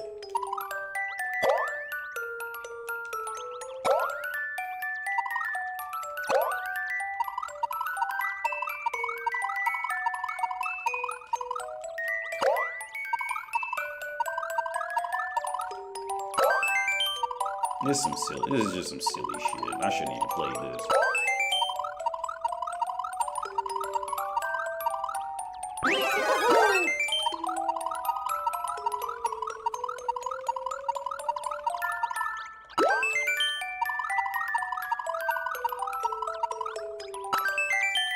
So the first time I played Grand Theft Auto 3, I remember my dad, he was dating this woman who had like she had grown kids, and the dudes he had it, and I ain't know what it was. So I remember he was playing it. I was over there hanging out with him. He was a real cool dude, man. And he was driving. I remember looking at it because I ain't seen him get out the car yet. He was just in the car driving. It had the radio, and I remember looking at it. And I was like, "Oh, that's not a bad. It's not a bad driving game. It's not the best looking driving game, but it's not bad. You know, it's like some driver shit. You know what I'm saying? Like it's just a big open world for you to drive around in." And then this motherfucker got out the car. Yo, my brain was like, y'all know that? Like, yo, this motherfucker got out the car. Back then, you ain't do that. This is when Grand Theft Auto 3 first came out. A game didn't do that. You had to be in the car or out. You had to pick one before that mission started. that was in the Poe days. You had to pick one. You couldn't have both in the same level. Or if you got lucky and a game did do that shit, like the whole screen went black and it just came back and you was in the car type shit. Like it was the animation where you actually physically got in that motherfucker and then you just start switching radio stations and driving off. Then no, you ain't do that. You had to pick one. And really, I don't even think any games had it. You know what I'm saying? Before there was Grand Theft Auto was on that overhead view shit, but that was it was cool, but it wasn't like Grand Theft Auto 3 was next level shit. But Mario 64 was pretty much like it was that same wow factor when I seen how clear and at the time that shit was clear and crisp. Now, you know what I'm saying, that's a low-end cell phone game now. But at the time when Mario 64 was like, Mario 64 back then was like seeing, because some of y'all are maybe like in your late teens, early 20s. So seeing Mario 64 back then was about the equivalent of seeing an 8K television now. You know what I'm saying? Like that shit, it looked so clear and crisp. I remember the first time I seen HD. It was the same. The first time I had HD in my place. It was like looking at like diamond crystal clear. Like it was unbelievable. 1080p, man. That shit was unbelievable, son. You just couldn't comprehend it. It was just, you had to because it was there, but it was just like complete. I ain't playing that shit. It was complete. Yeah, I'm racist as fuck when it comes to playing Japanese motherfuckers on here because they make too damn hard levels, or it's too easy. One or two. James for pizza. I'll get you some pizza then, fam. Clear rate 7%. This is gonna be awful. We gonna play it. Oh, this that night shit, so I'm gonna be floating again. I hate that floating or playing upside down shit or in the dark. Oh, I'm not floating. Okay. Oh, I fucked up. I know I did. Oh no! That's me being stupid. You was 3 with Mario 6 Mario. Okay, yeah. That was like Mario 64. Fuck. Mario 64 was the shit. Hey, you wanna know what's crazy? This is just what I think about, you know what I'm saying, as I'm getting older, like, you know what I'm saying, with little kids now, all they know is smartphones. Like they coming into the game with smartphones. Yo, I remember it, man, because I'm 35, so to some of y'all that's young and to some of y'all that's old, some of us are the same age. But goofy motherfucker. But smartphones was just, I remember I had the iPod Touch first because I remember I wanted an iPod, right? I wanted, because this was back when iPod was like some hot shit. The fact that you can keep some fucking music on something in your pocket and start listening to it, and it wasn't a cassette player or a CD or some shit like that. You know what I'm saying? It was some shit that was like, compact like that. And so I was trying to buy all these like little aftermarket ones, right? I was like Insignia, Sony's. I was like, yo, man, they was just garbage. They were garbo, like these levels on Mario Maker. They was straight garbo, right? And I said, fuck it, I'm just gonna buy an iPod. And then it was right when the iPod Touch. The iPod Touch is pretty much just like the phone without the actual phone part. Like not counting the Wi-Fi, but like the telephone number part, right? So I bought that because a friend of mine had an iPod, but he had the one that had that little scrolling wheel shit, which was still gangster. But I mean, he couldn't do anything else but play music. So I said, fuck it, I'm gonna go all out. I bought the iPod Touch. And that was so revolutionary at the time because that was the period when shit started to change up, man. Let me make myself bigger real fast, see how this plays out. Because it should be better quality because I'm using my phone now. Okay. So that was when, there was like a smartphone out there. We just gonna take a trip down memory lane and shit, right? There was a smartphone out back then, and it was called the BlackBerry. For like, the younger guys who don't know what this is, the BlackBerry was like this shit. So you didn't even call it a smartphone yet. You motherfuckers asked, they asked if you got a BlackBerry, right? BlackBerry was like the shit. Like, cause it looked like Windows when you open it. Like, it looked like you was using Windows XP on the little motherfucker. And I never had one, but I grew up in the suburbs, so there was a lot of dudes, a lot of people who did have them. And the thing was, they was even selling them for like $100 on a cell phone plan back then. So it was a lot of people with them. I never actually had a BlackBerry. It was pretty much, but from what I seen, it was like a smartphone, but it still had the buttons and it had this like tiny little mouse ball scroll wheel thing in the middle. You scroll up and shit. You know what I'm saying? But they looked gangster, and I always wanted one, but I never had one. But when I seen that iPod Touch, that was complete next level. Apple single-handedly just annihilated any afterthought of BlackBerry. Apple just wiped that shit off the planet. Like, it was there was no comparison. It was like comparing like Prince to Lenny Kravitz. Like, you just couldn't come. They both did the same shit, but that motherfucker, like, Prince was just on a whole nother level. Right? Lenny Kravitz had to just hope to just hang in there. Hang in there. Lift your chin up. That's the heavy bag. Put your chin up, slugger. That's what I be telling my girl when she be punching the heavy bag. I be playing with her like, keep your chin up, slugger. But the iPod Touch, man, the iPod Touch, that was some gangster shit. Because I remember because I brought it home, I was playing with it, I couldn't stop looking at it.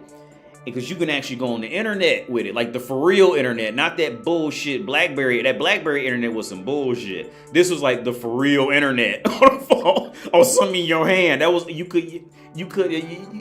was unheard. I remember I showed my dad, and he couldn't stop playing with it. I gave it to him, and he was over there like, he was watching videos. I could watch videos on YouTube on this shit. Like, what the fuck? It was unbelievable, man. But BlackBerry, that was the shit. BlackBerry was the shit until Apple came in. They stomped that shit out of existence. That's how I felt about the Luigi Mansion and GameCube, though. I never got to play Luigi's Mansion on GameCube. I only played the one on Switch, and I ain't like it. Because I just didn't like it. It felt like it was some old goofy. What I was imagining Luigi Mansion, I was imagining Luigi's Mansion to be like Ghostbusters, and it had a little element of catching ghosts, but like it was really like a kind of like a more puzzle type game than that. Like because there was a gangster Ghostbusters that came out on Xbox 360. I still love that game. I think they remade it. I remember I got stuck on some level. I just gave up on it. But it was a real good game. Ghostbusters. It was one. Now there was another Ghostbusters that was garbage. But there was one. It was on Xbox 360, and that was legitimately a good game. It was pretty much like Gears of War, like that camera angle and how you moved and shit. It was Gears of War, but you was chasing ghosts and you had the stream, and it was gangster. It was hot. Sega CD. Oh man, I hated Sega CD, man. A friend of mine had that shit, and we couldn't figure it out. Because some of the games tried to be too realistic for its time. It was like that Mortal Kombat motion capture shit, but it was like all pre-made shit that you had to do in this basketball game. It was awful. When I was young, I really wanted an iPod for some reason. I don't know why. Yeah, man, iPods was gangster. Well, especially when you was younger, man, because when you're younger, like, you know what I'm saying, you can't get a phone plan like that. So it'll yes, oh, I remember sidekicks, yeah. Sidekicks are pretty much just like a text messaging machine. That's all for what I remember. A two-way. The two-way. It was just a pager that had text messaging capable. Yo, I still remember when text messaging became a thing. And I remember before it was a thing, and I remember there was this girl, this cute girl too. She was telling us how it was this tutoring room, and she was like, yeah, you could just send a text message. And I was like in them old, like, you know what I'm saying, motherfuckers making fun of, like, you know, old people. Well, text message? What's that? And she's like, yeah, all you have to go here and you just send a message and you can actually write out what you want to say, and it was free. Because they didn't know motherfuckers used it. It used to be text messaging was free now. But back then, text messaging, they didn't know, nobody knew what text messaging was. So I remember, yeah, she told, and then after we learned it, we started doing it, and then they started charging like 10 cents per text message, some silly shit like that. You know, now text messaging is free again with any phone plan, with most phone plans. But yeah, the two-way, all that shit, man. From what I remember, two-way, all that shit. It was just a text messaging. It was a pager that could text back, and motherfuckers was like trying to flaunt that shit on they waist, like it was, you know what I'm saying, like it was a fucking Glock or something. Shit was stupid. I didn't even care for one back then. A friend of mine, I remember he went crazy for one, and he spent all his little check on that, just to text. Just to write back and forth. Son, everybody had a BlueBerry in like 2010. Yo, I ain't even have a BlueBerry. Yeah, 2010. That was when I was in college then. That 2010. That was an era when iPhone was just like nobody could compete with the iPhone. I think the S6 was out. I think the S6 was about the first. The S5 and S6 were the first phones that anybody else had made that could genuinely compete with the iPhone in all the areas. Like the iPhone was just like nobody could compete with them back then. Like because the touchscreens were just janky as fuck. You'd try to touch here and it wouldn't register, or they were just janky, man. But I remember back around 2010, that was when the S5, S6, that shit was out. Maybe even S4. Like, but before then, like iPhone was just on top of everything. But I ain't have a BlackBerry. I never owned a BlackBerry. BlackBerry, the smartphones. Yeah, iPhone made it smartphone. Well, no, I think. Okay, no, that's what it was. I think if I remember correctly, it was BlackBerry, then it was smartphone, and then it was iPhone, and then iPhone just kind of became like when you said smartphone, motherfuckers just immediately thought of iPhone, and then. Now it's kind of, I think, and then now that all the other like Huawei's and Samsungs, like they all caught up, now it's just all smartphone type of thing. Yeah, I didn't like Luigi's Mansion 3. I didn't like that shit at all, man. I ain't care for it. I didn't even beat it. I traded it in before I didn't even beat it. Yeah, I thought it was gonna be I never had a track phone. I know what they are, but I never had one. Because here's the reason why I never had a track phone. Is because, well, in Ohio we had Cincinnati Bell, and Cincinnati Bell was cheaper to get a Cincinnati Bell than a track phone. That's why I never had a track phone, and because I had no money when I was in college, man. I remember, when I was in college, like I be telling motherfuckers over here, because they automatically think you just rich because you American and shit. Like I am not rich, one, and two. I remember I'd be in college. I still remember that shit, man. Like I would be in college for real and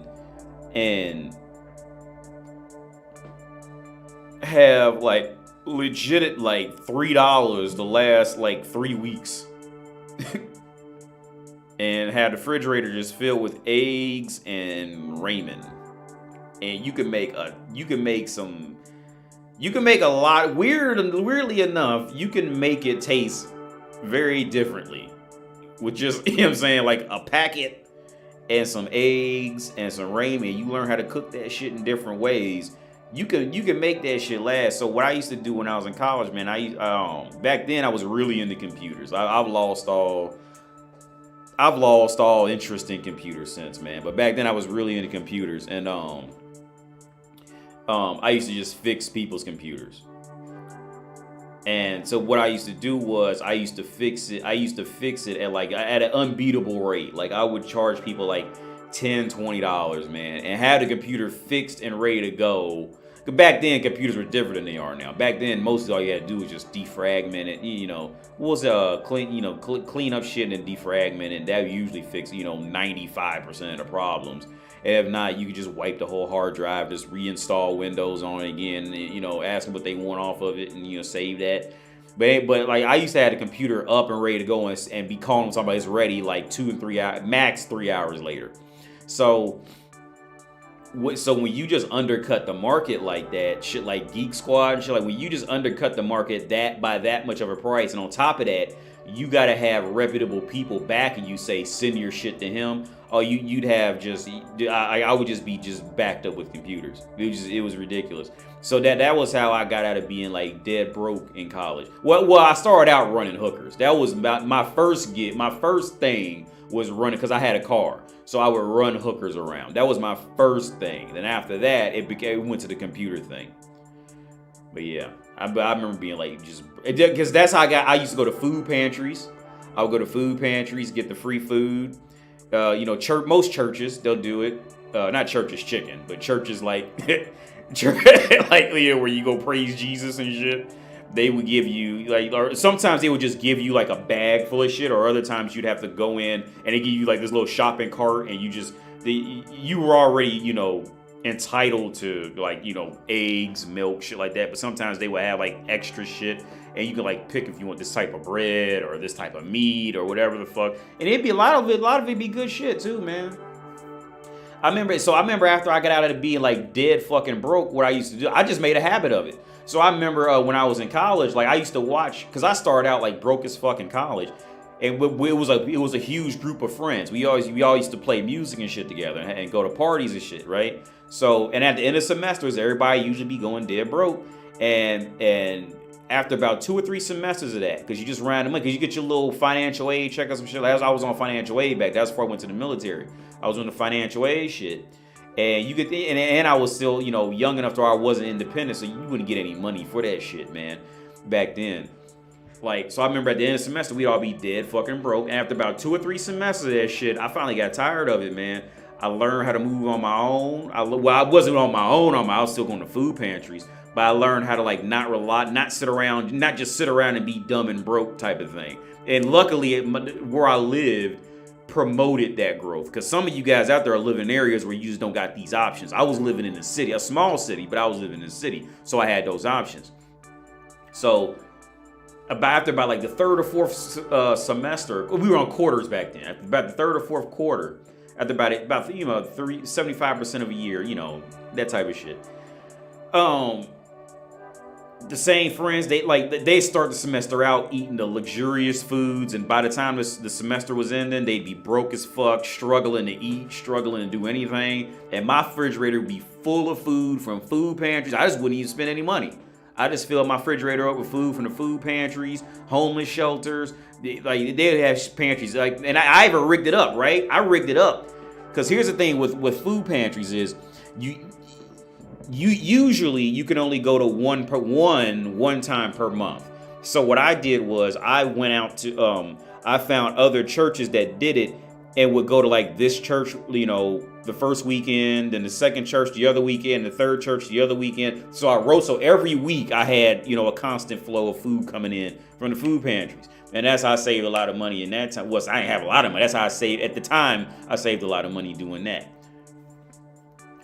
But yeah. That broke shit is not fun. That shit. But then also, like, I was in school, man, so I had a perspective to get out.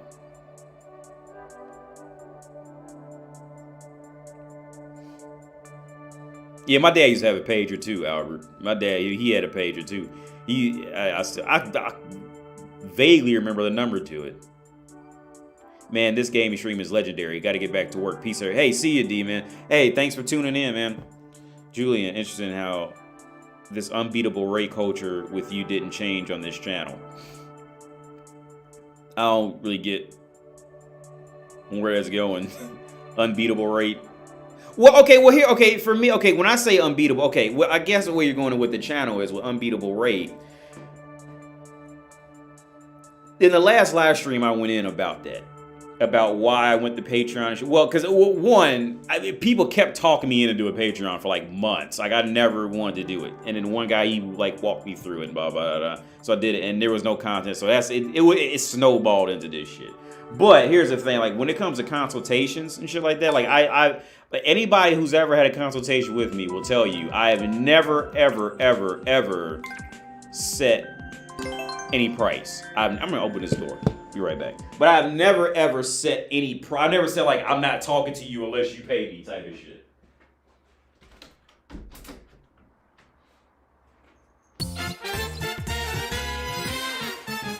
I've never like anybody whoever had a call with me will never tell you that I've pulled something like, oh, you can't talk to me unless you pay me. Like the payment is $60 or $100 or $200 or $500. I've never said, you know. If anything, when somebody asks me how much, because I'll get asked, like, you know, how much do you charge to talk? I say, look, if you pay me whatever you think it was worth. If you don't think it was worth anything, then don't pay me nothing. If you just want to show respect on your end, then that's cool too. Or maybe you just want, you know, for whatever reason, you feel like, you know, you want to support me or, you know, show respect or show love for the channel, whatever the fuck like that. That's perfectly cool. Like, I'm not gonna like reject you for it. Or you guys couldn't even see that. But I've never done the thing of like, you know, one phone call equals, you know, X amount of dollars. I've never done that.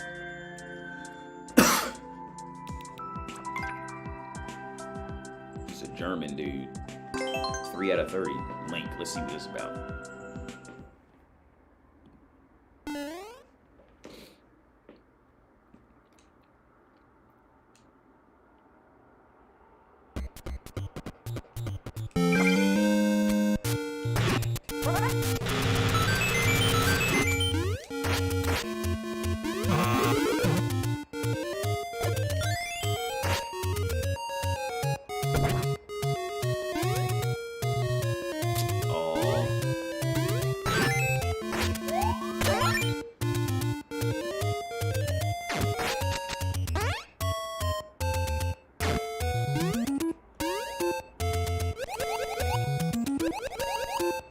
Oh, they soft locked me.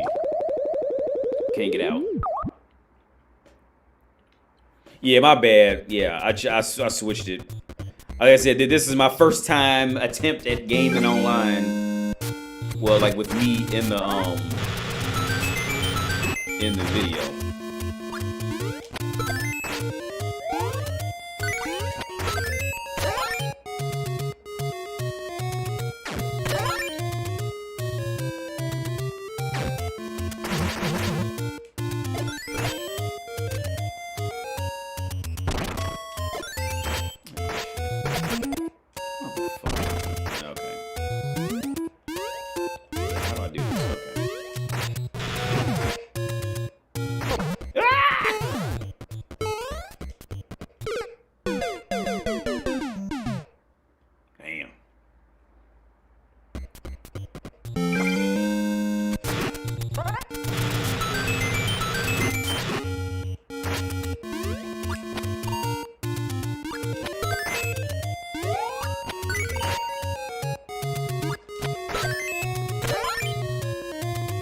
I know what I gotta do.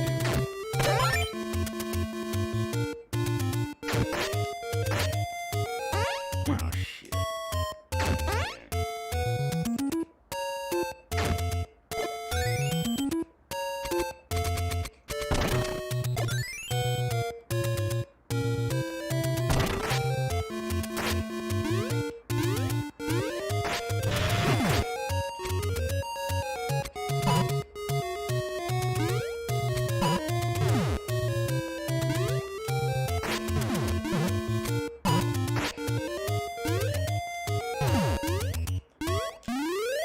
Fuck that up.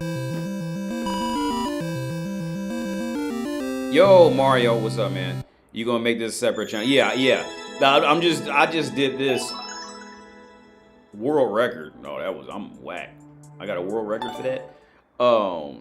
Yeah, I'm gonna make like probably name it like ADTV or something, like a channel where I just do gaming and talk about shit.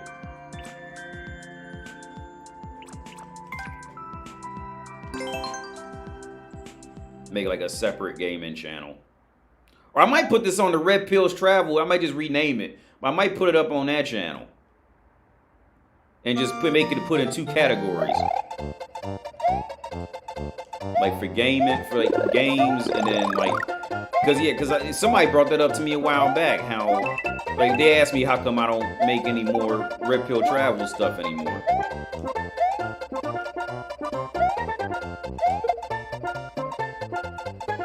So I need to start doing that again.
And we got another hater.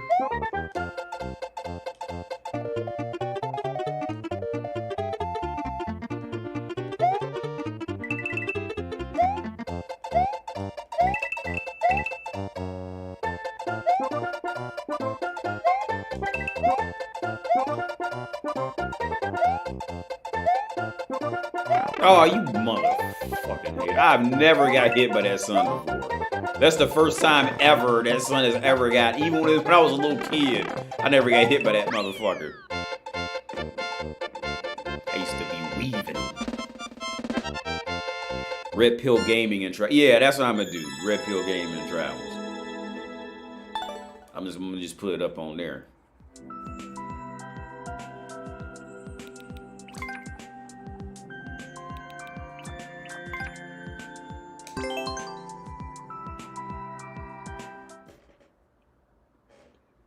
Gears 2? Oh, I'm just looking at Buttermilk Jesus. Gears 2. I was not a fan of Gears of War.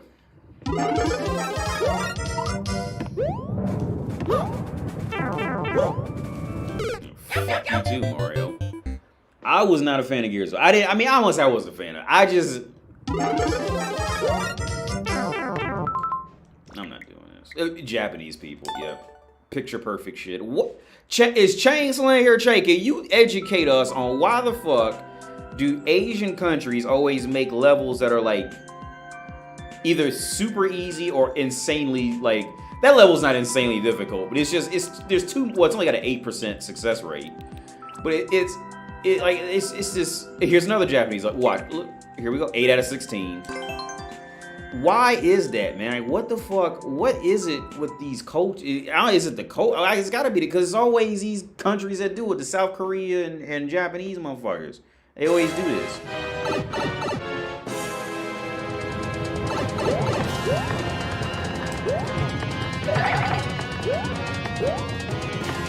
Oh no! So you gotta be fast as hell, and I'm not that fast.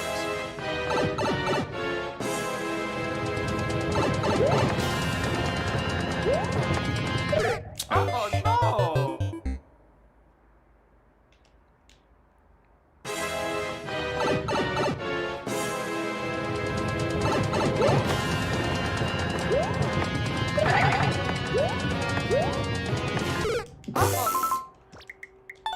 I'm not doing it.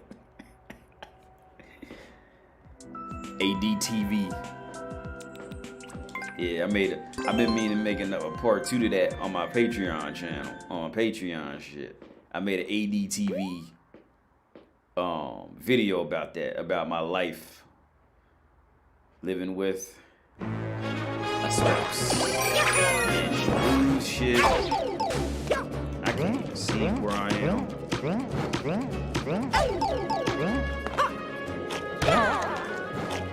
I can't remember if I could jump on him or not. Because different Marios can do different shit. I can't remember if I could jump on him.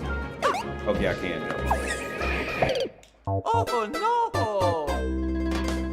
For real. That's how that's what goes on in these streets.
I probably should just jump over.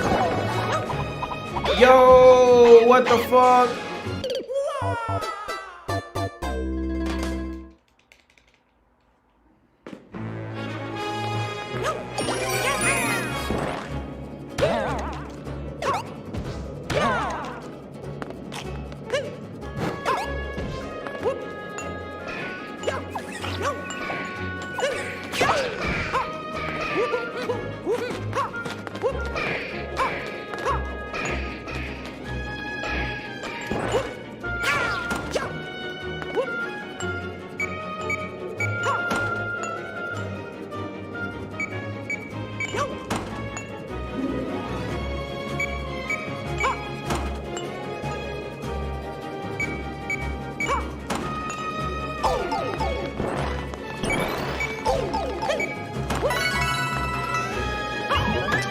Did it again.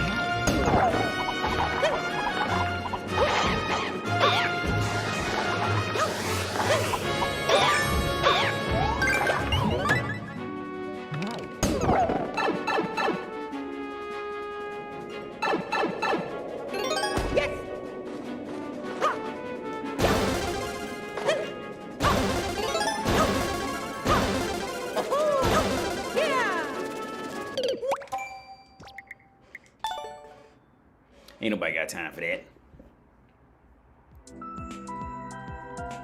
I made you playing it, Elijah.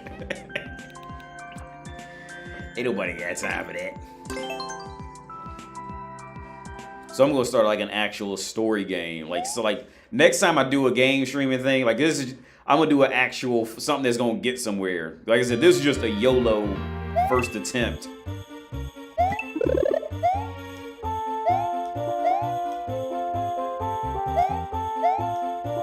It's the same level.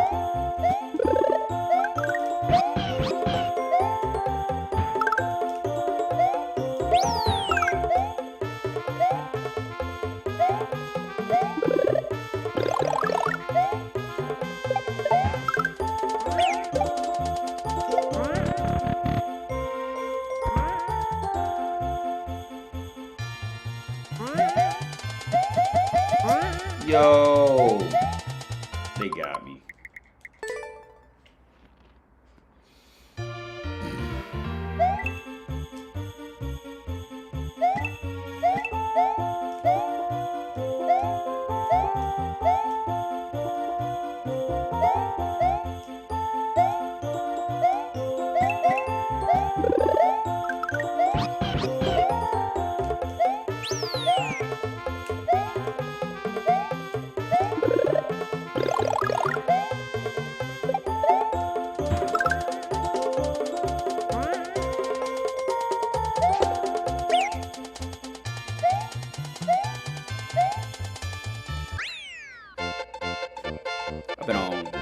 2 hours, 2.5. I'm gonna go to 3 hours. I'm gonna cut it off.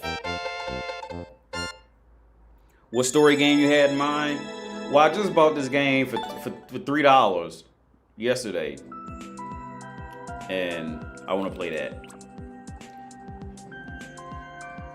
What's this? But I don't know. Well, somebody recommended the Dragon Ball Z.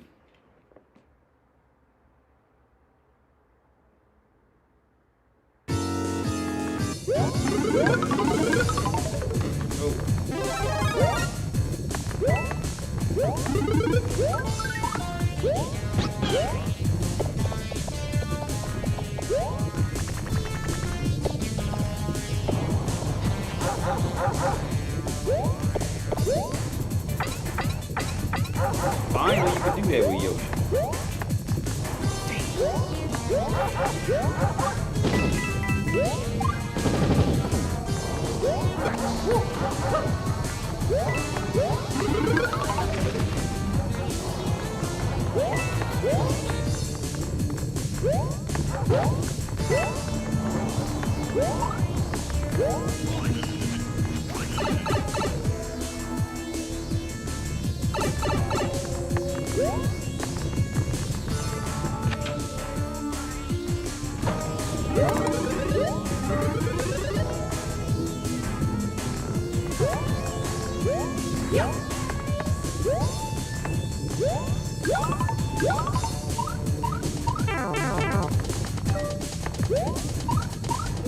Oh no!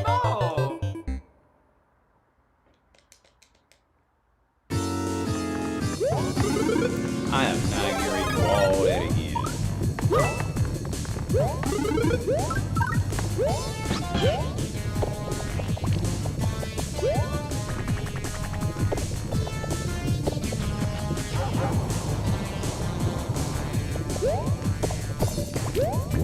Oh, I know I can eat them. Okay.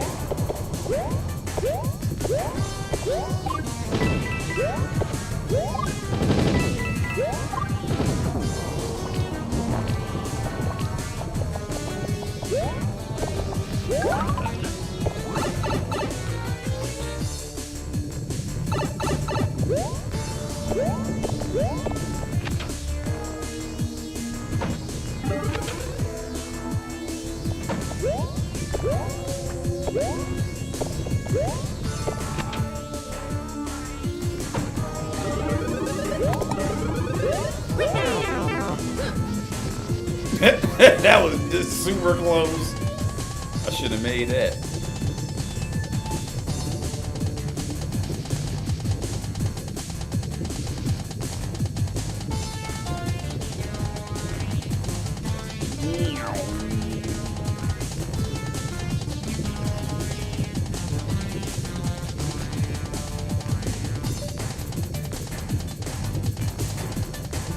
Oh, yeah.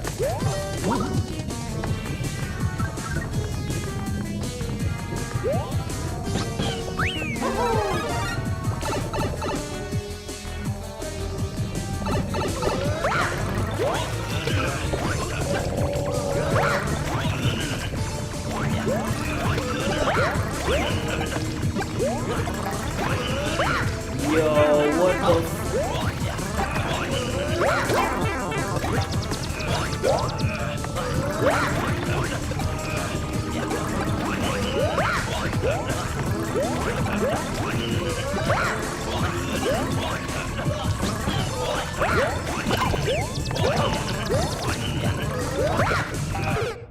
Oh, they got me for real.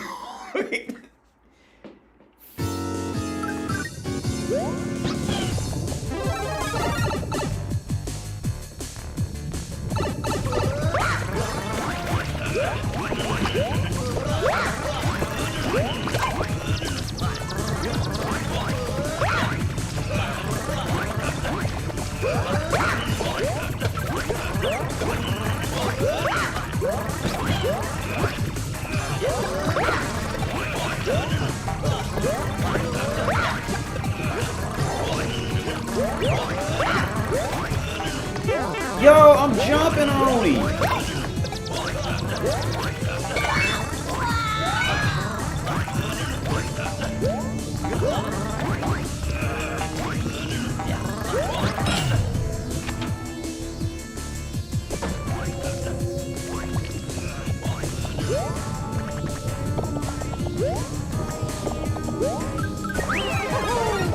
Oh shit!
Back on. What?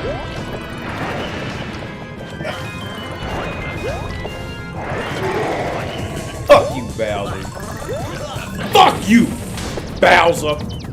Mouth full of lava. Look at Yoshi. Mouth full of lava. Ready to spit it out on your face, Bowser. Fuck you, Bowser. 4 minutes of ass whooping. Fuck you, Bowser. What's your friend's code? I don't know. How I look it up? Here it is. Damn, I played this for 140 hours or more. I delete every other thing. This is the only game I play on here. There it is. So you could probably pause that. SW08. But I barely ever check this shit. Oh, this is the game I just bought. Hob, whatever that is. It was like $2, but I was watching this review on somewhere on YouTube, and it looked like something I kind of be interested in, so I bought it for like $2. It's just all this other shit. I thought about playing this Lego game. Can y'all see that, or does it automatically block it out? Oh, you can see that.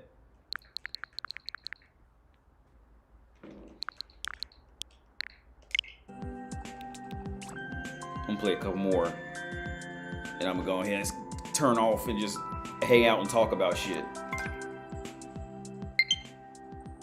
Okay, there. Okay, I got a friend's request. I don't even know how to accept it. Do I accept it?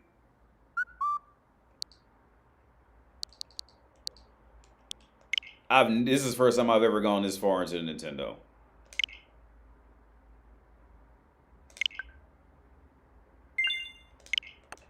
I've never even seen that menu before.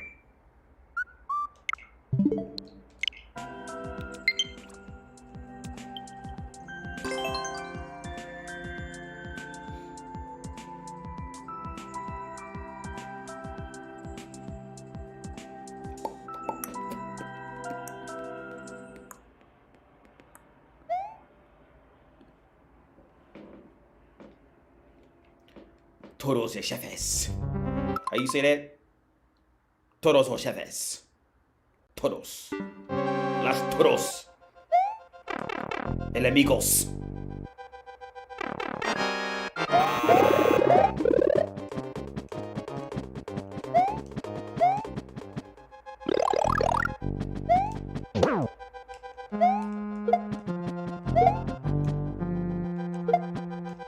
Damn, I know he could. What? I know he could do that.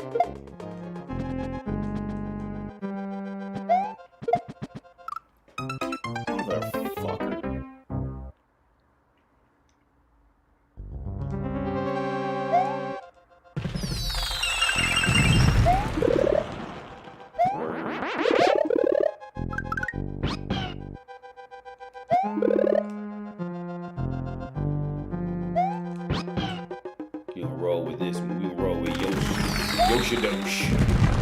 Oh, I should have practiced flying because I don't know how to fly. Yeah, I'm gonna practice after I beat this punk ass bitch.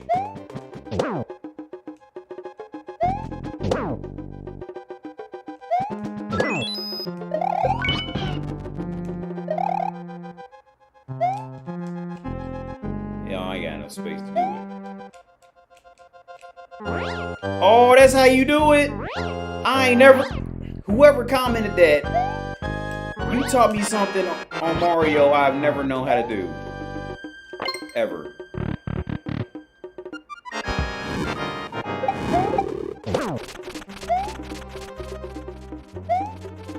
Anyway,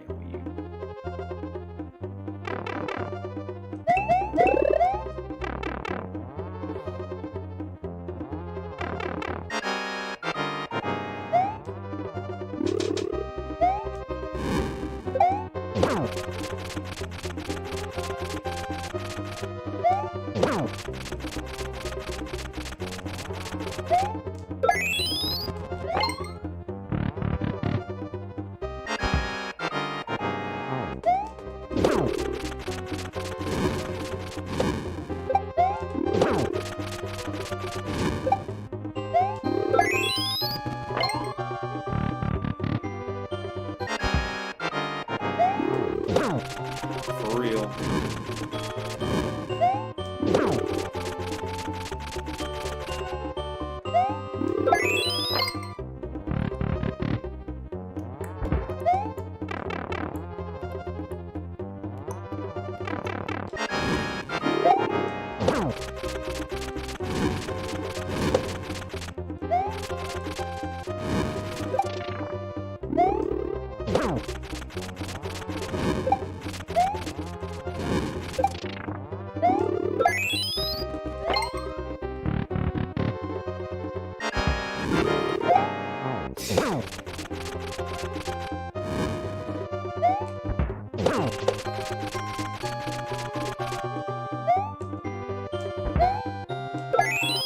Yeah, I really ain't make that for real. They gave that to me.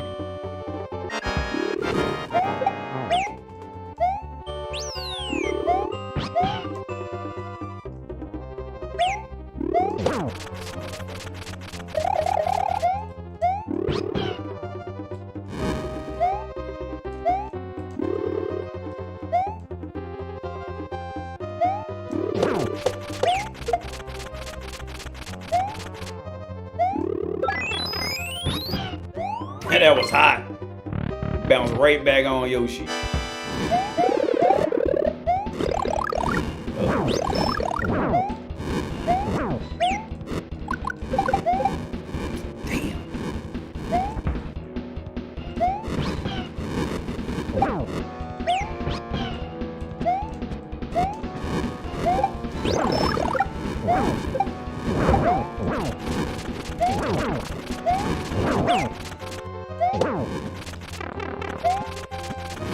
Yep, that's it for me. Oh, I could just...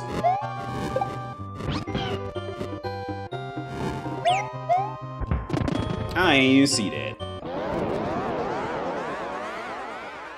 Yoshi's dumb ass still running around.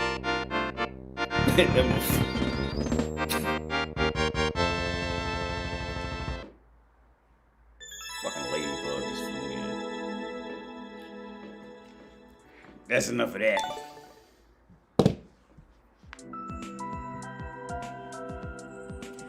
It's enough of that.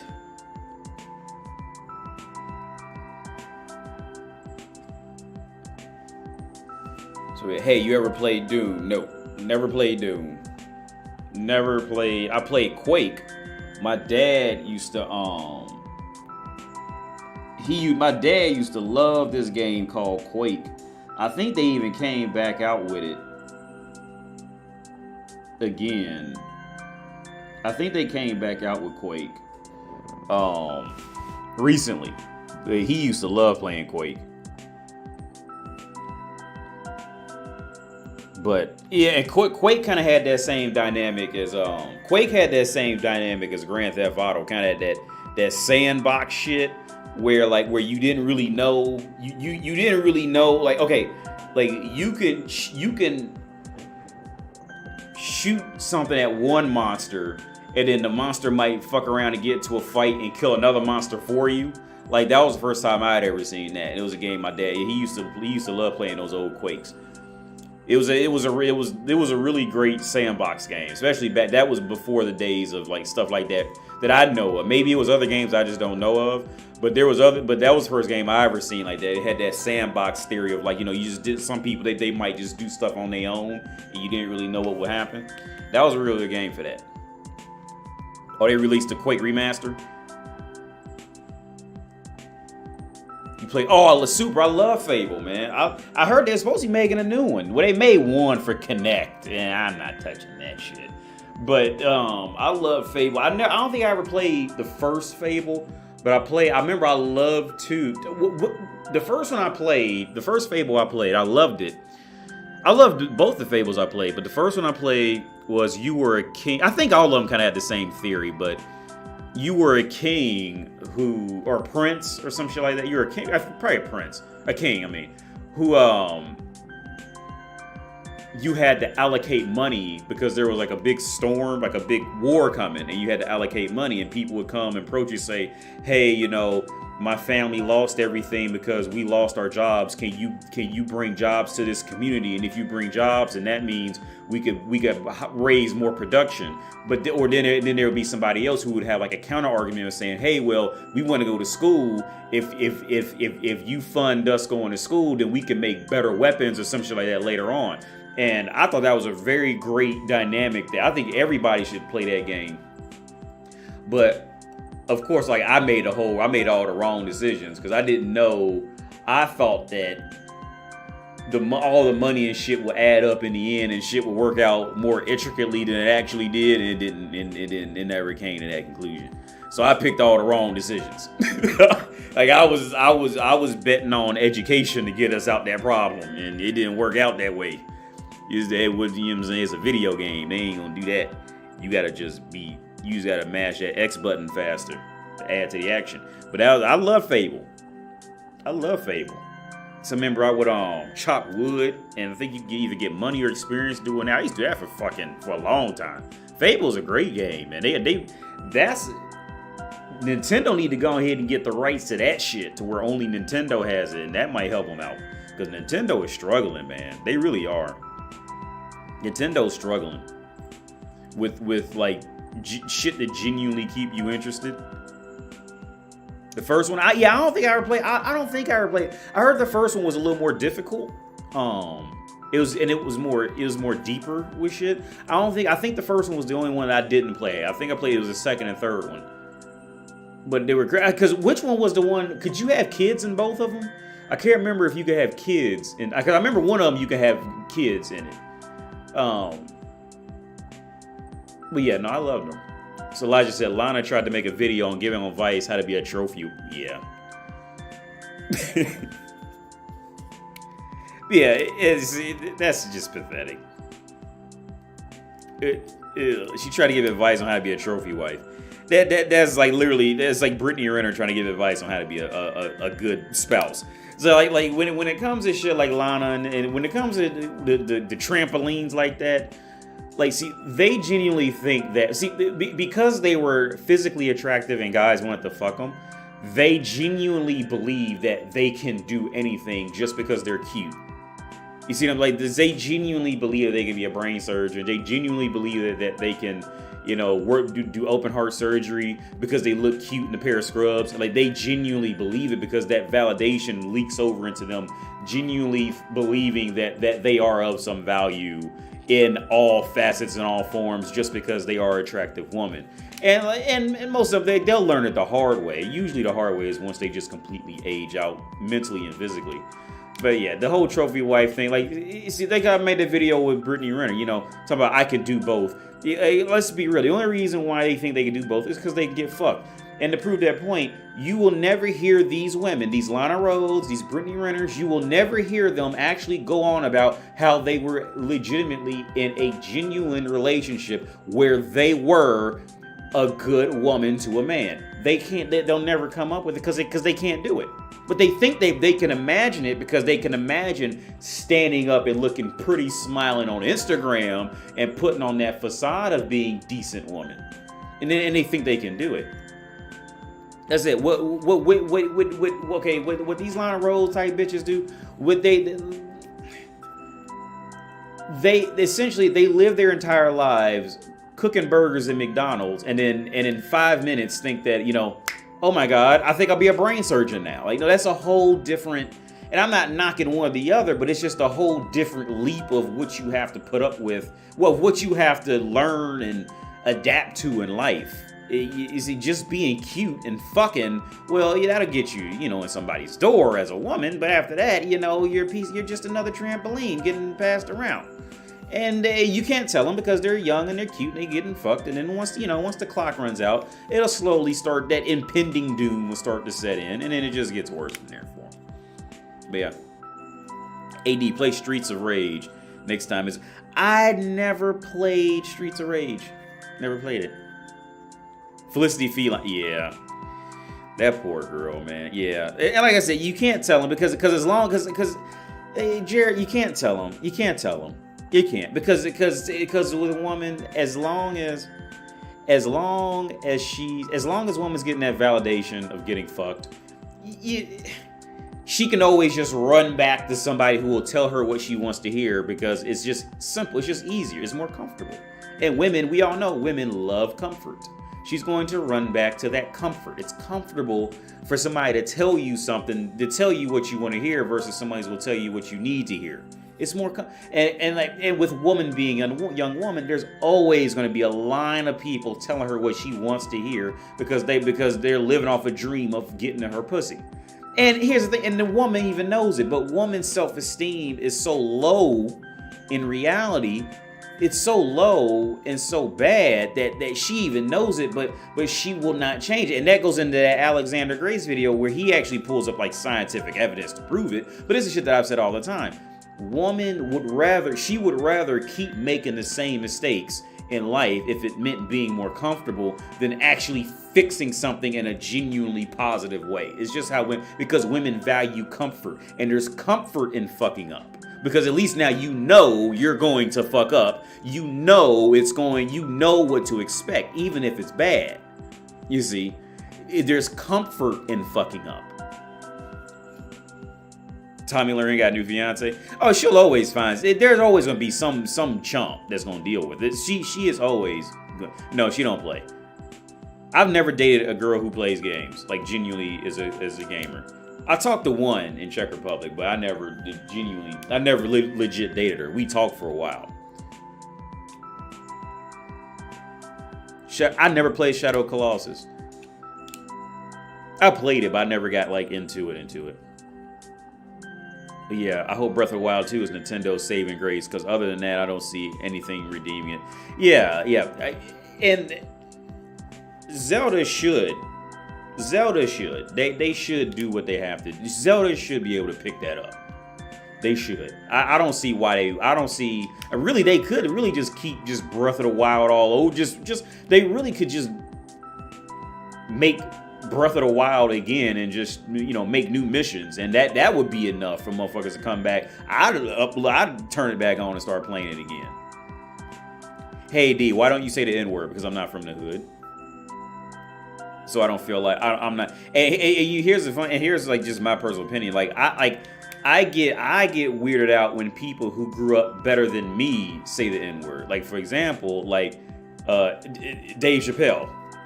When he said, and there was one stand-up on that, because I remember there was a friend of mine. I would tell a friend of mine, no, Dave Chappelle did not grow up poor. He says he grew up poor, but he didn't grow up struggling. All right.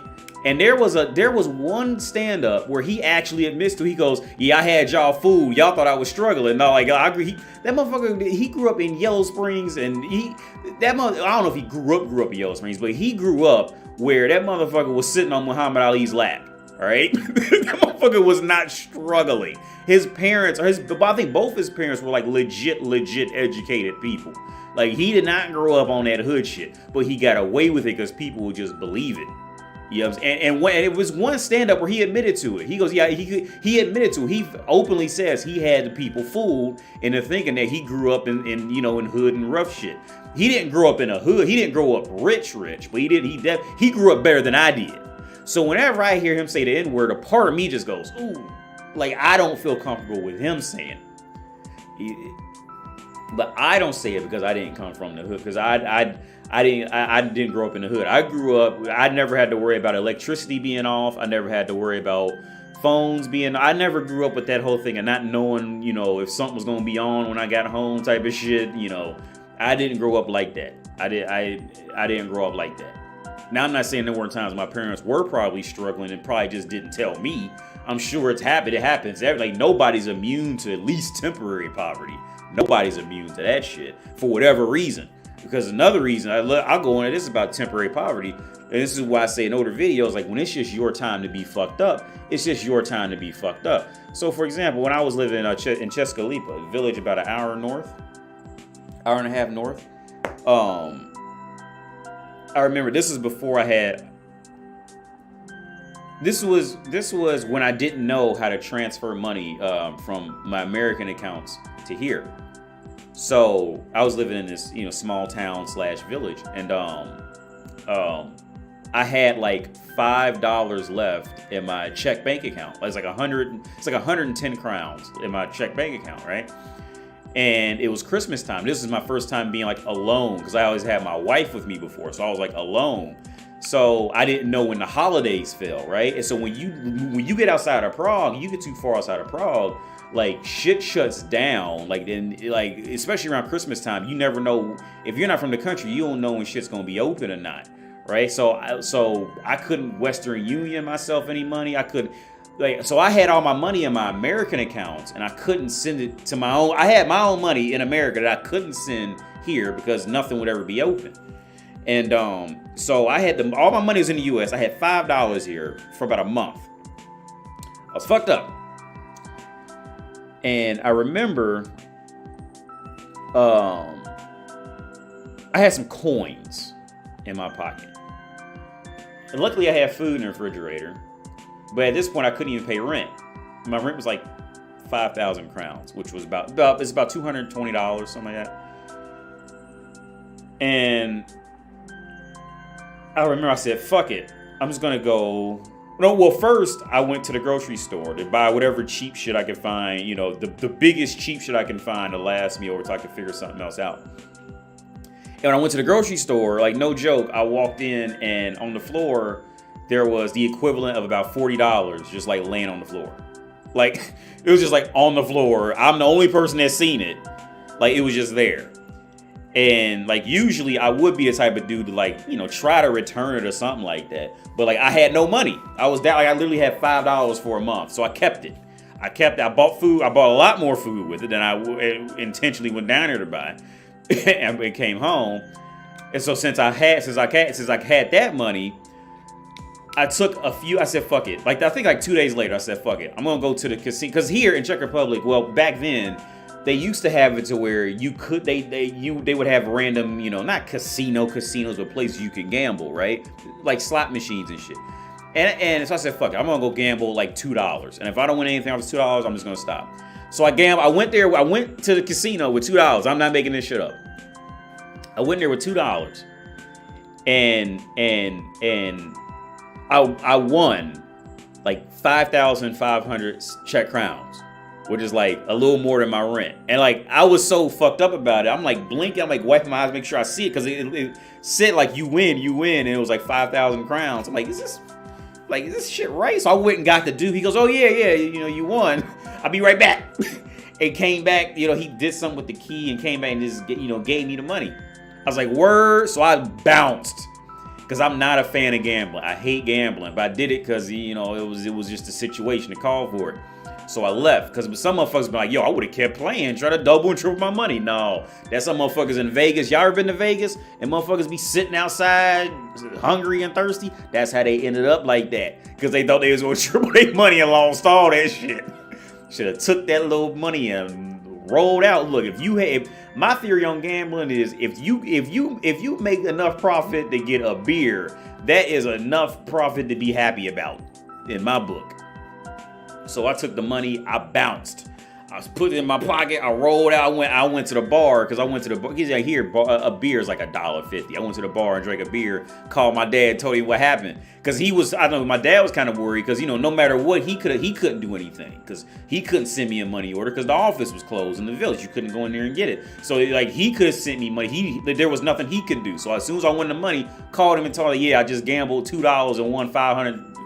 Not 200, like about $250. And so he was happy to hear that.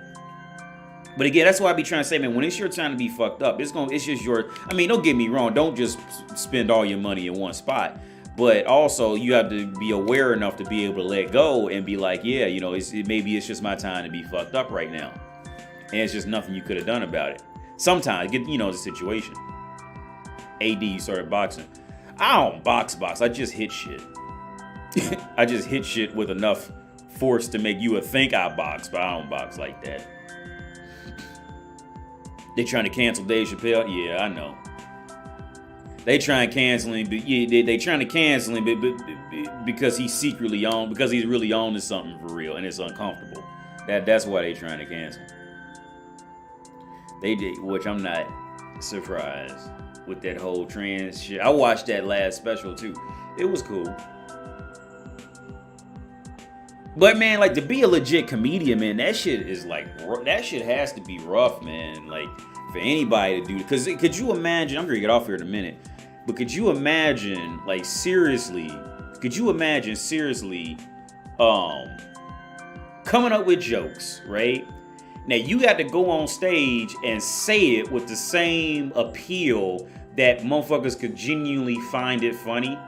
And on top of that, like if you fuck up or something, and if a joke doesn't land, like you got to like there's so many layers to that shit of what's really going on. Like that shit, I said that a couple live streams ago. There's so many layers in that shit, man. That like for somebody who's never been like the center of attention, like if you never taught or been like the center of attention or something, like there's so many layers of shit of reality. Because I remember when I first came here, I was teaching older people, which that was a whole nother level of it. Because when they older, like some older people, like they don't want to listen to you because you're younger.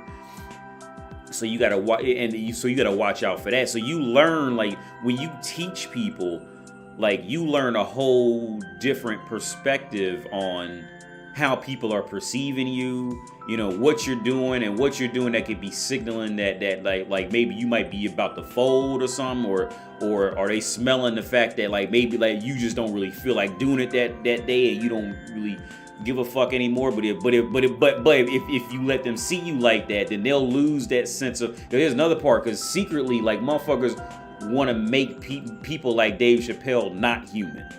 And I tell, like, I be real about that shit. Like people want to see that motherfucker as not human, and I genuinely hope I never get like famous. Like I genuinely hope, like I'm happy exactly where I am now. I'm not famous at all. Like I'm happy where I am now. Like I hope I don't get to that level where he talking about motherfuckers be following to his car. Everybody know his name wherever he goes. Like you think you'll want that shit if you never had it in any kind of way, but like you really don't want that. You really don't want that, man. Like you don't want motherfuckers to recognize, because when motherfuckers can when it gets to that point where motherfuckers can recognize you and they don't know you for real yet, like behind closed doors, like y'all just for real chilling, like they look at you like you supposed to live up to something in their own head, like, and it's just really that shit. Like I hope I never get as famous as Dave Chappelle. I hope I never. That's got to be hell. That's got to be hell. I feel sorry for him, man. Honestly, I feel sorry for most celebrities, for real.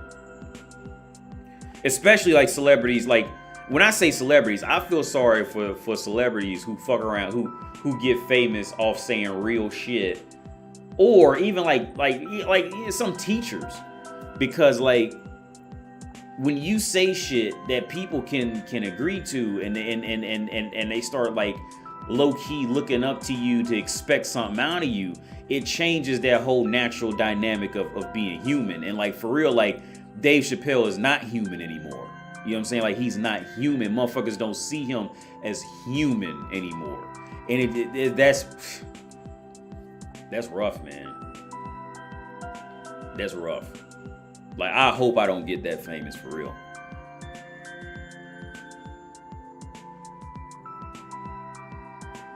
Mario, oh yeah, female comedians. Oh yeah, well, women just can't be funny for too. Women cannot be funny on purpose for too long. They can't do it.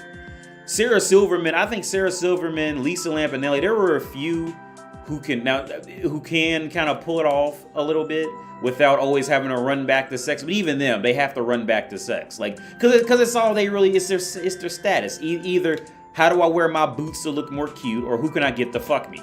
So like, and that takes up 95% of their thought process, and everything else around it is just trying to skate by until she can, get back to, how to be fuckable again.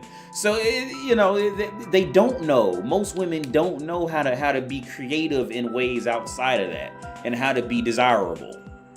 And then on top of that, they'll take it so personal if they go off on another route and it doesn't work, because woman, fragile, feminine. That fragile feminine ego, they can't take rejection at all, so they just can't do it. But no, women usually make horrible comedians. Usually they make terrible comedians.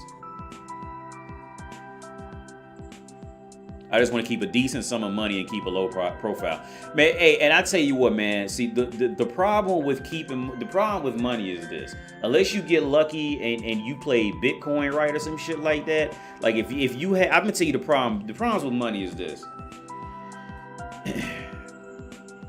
And another reason why I'm glad I'm not rich or famous, because I've seen enough of this shit. I seen enough of it when I was in college. Because my uncle wasn't famous, but we would get in circles with these motherfuckers. And before then, I would always just happen to be in these coincidences, right? But here's the thing about money is, one, a lot of times they run in groups and you have to play along to be part of that group. You have, like, I am too independent. I keep looking at the wrong camera because I'm using my phone now. But I am too independent, right? I never felt the urge to be in a fraternity. I never felt the urge to be in any groups. I did the military more to just, I went to the Marines more to just test my own body and my own mind. But I don't need other people around me. I don't. I'm perfectly happy. I'm perfectly fine, happy, and content being alone. I don't need people around. I don't need it. I don't need it. But the things with people with the groups, like, let's say, like jobs and shit like that, people who got money, like they typically have that. I don't mean, I'm going to completely generalize. I'm not saying everybody has it, but they have this.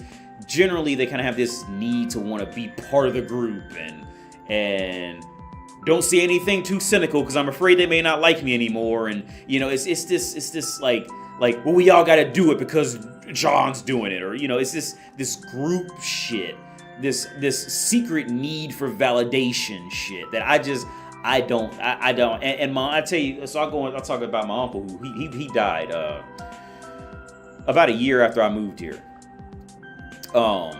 He was cool. My uncle, he had a PhD. Yeah, he had a doctorate. I don't know if it's a PhD, but he had a doctorate. I don't know if it's and he ran around. He was like the head of the civil service and all that shit in Dayton, Ohio, in the police department. He was like, any police officer or firefighter you see, he was their boss. He was like the highest, in that civil service shit, right?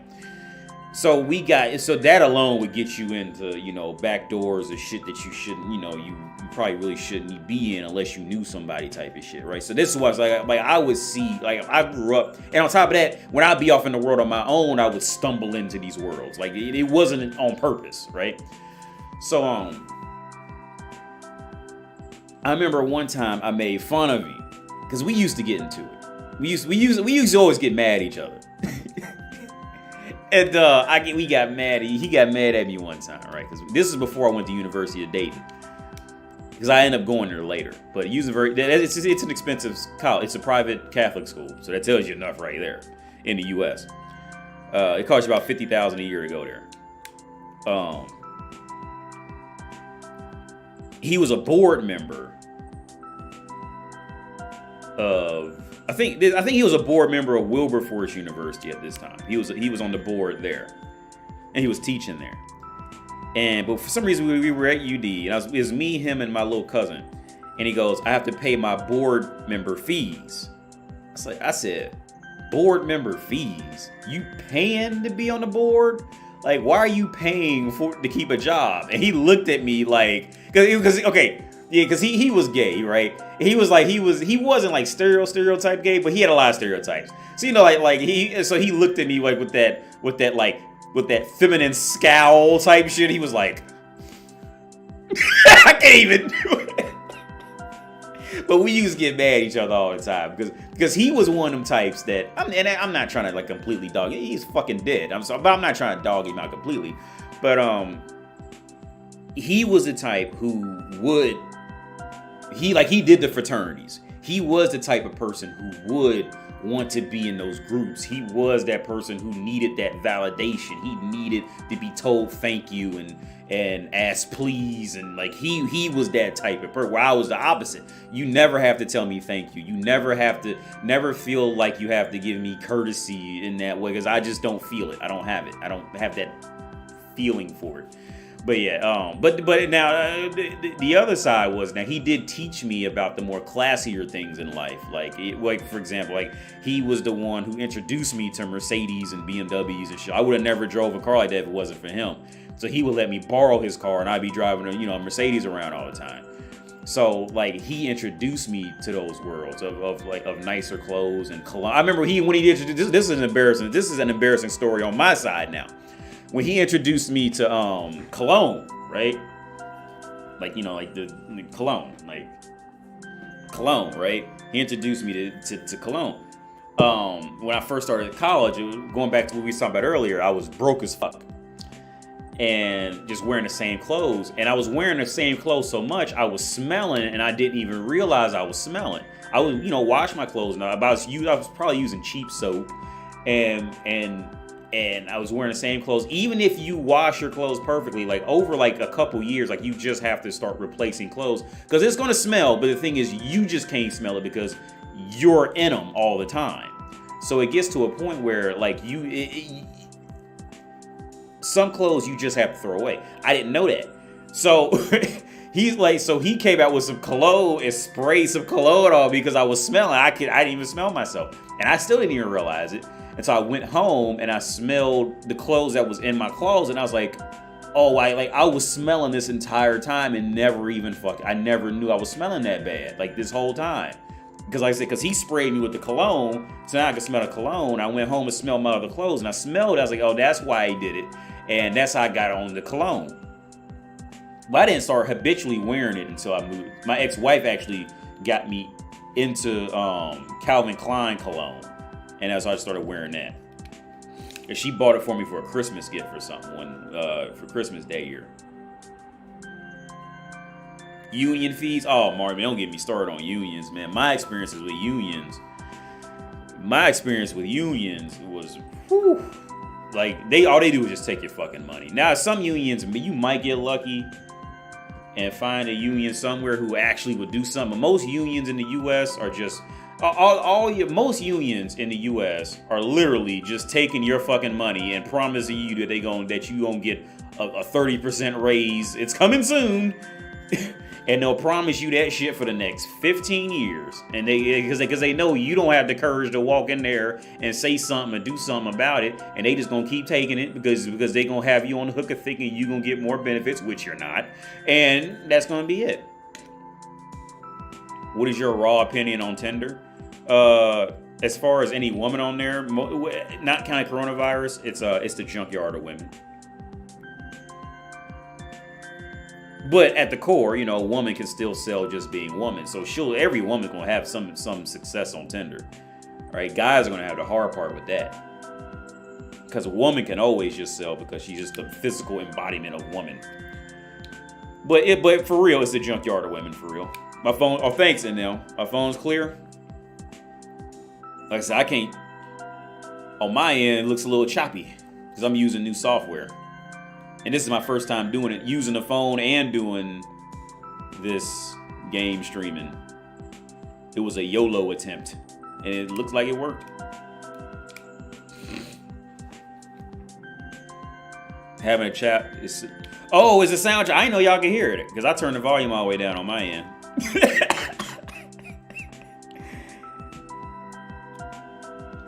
I like Jean-Paul Gaultier. I've never heard of that. Okay. I'm gonna get the next cologne I'm gonna get is that Savage cologne. I kept the tester just so I can remember the name of it.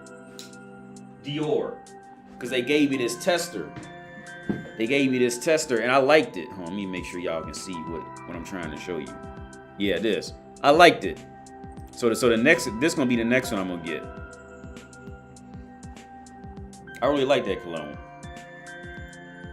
Now this other cologne, I fucking hate. I've been meaning to give it away. I keep forgetting to give it away for free to somebody because I don't want it. This, what is this? This is Armani Code. I hated this shit. Oh wait, I'm still using the camera being somewhere else. This is like, I keep meaning to give it away. I keep forgetting. I'm gonna sit it next to the door now, and I'm thinking about. I'm gonna leave it out in an awkward place. That way I remember it's out and I can give it away. Cause it's fucking terrible. I don't like it.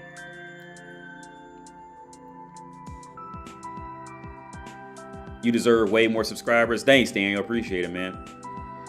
You think Lisa Marie Presley? I don't know who Lisa Marie is. But I didn't know Mike Tyson had a daughter who passed away when she was 4. I just found that out on YouTube about a week ago.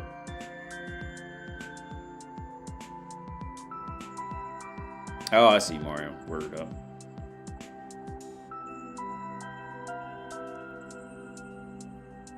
Yeah, man. Oh shit, fucking this ladybug food. I'm gonna get out here, man.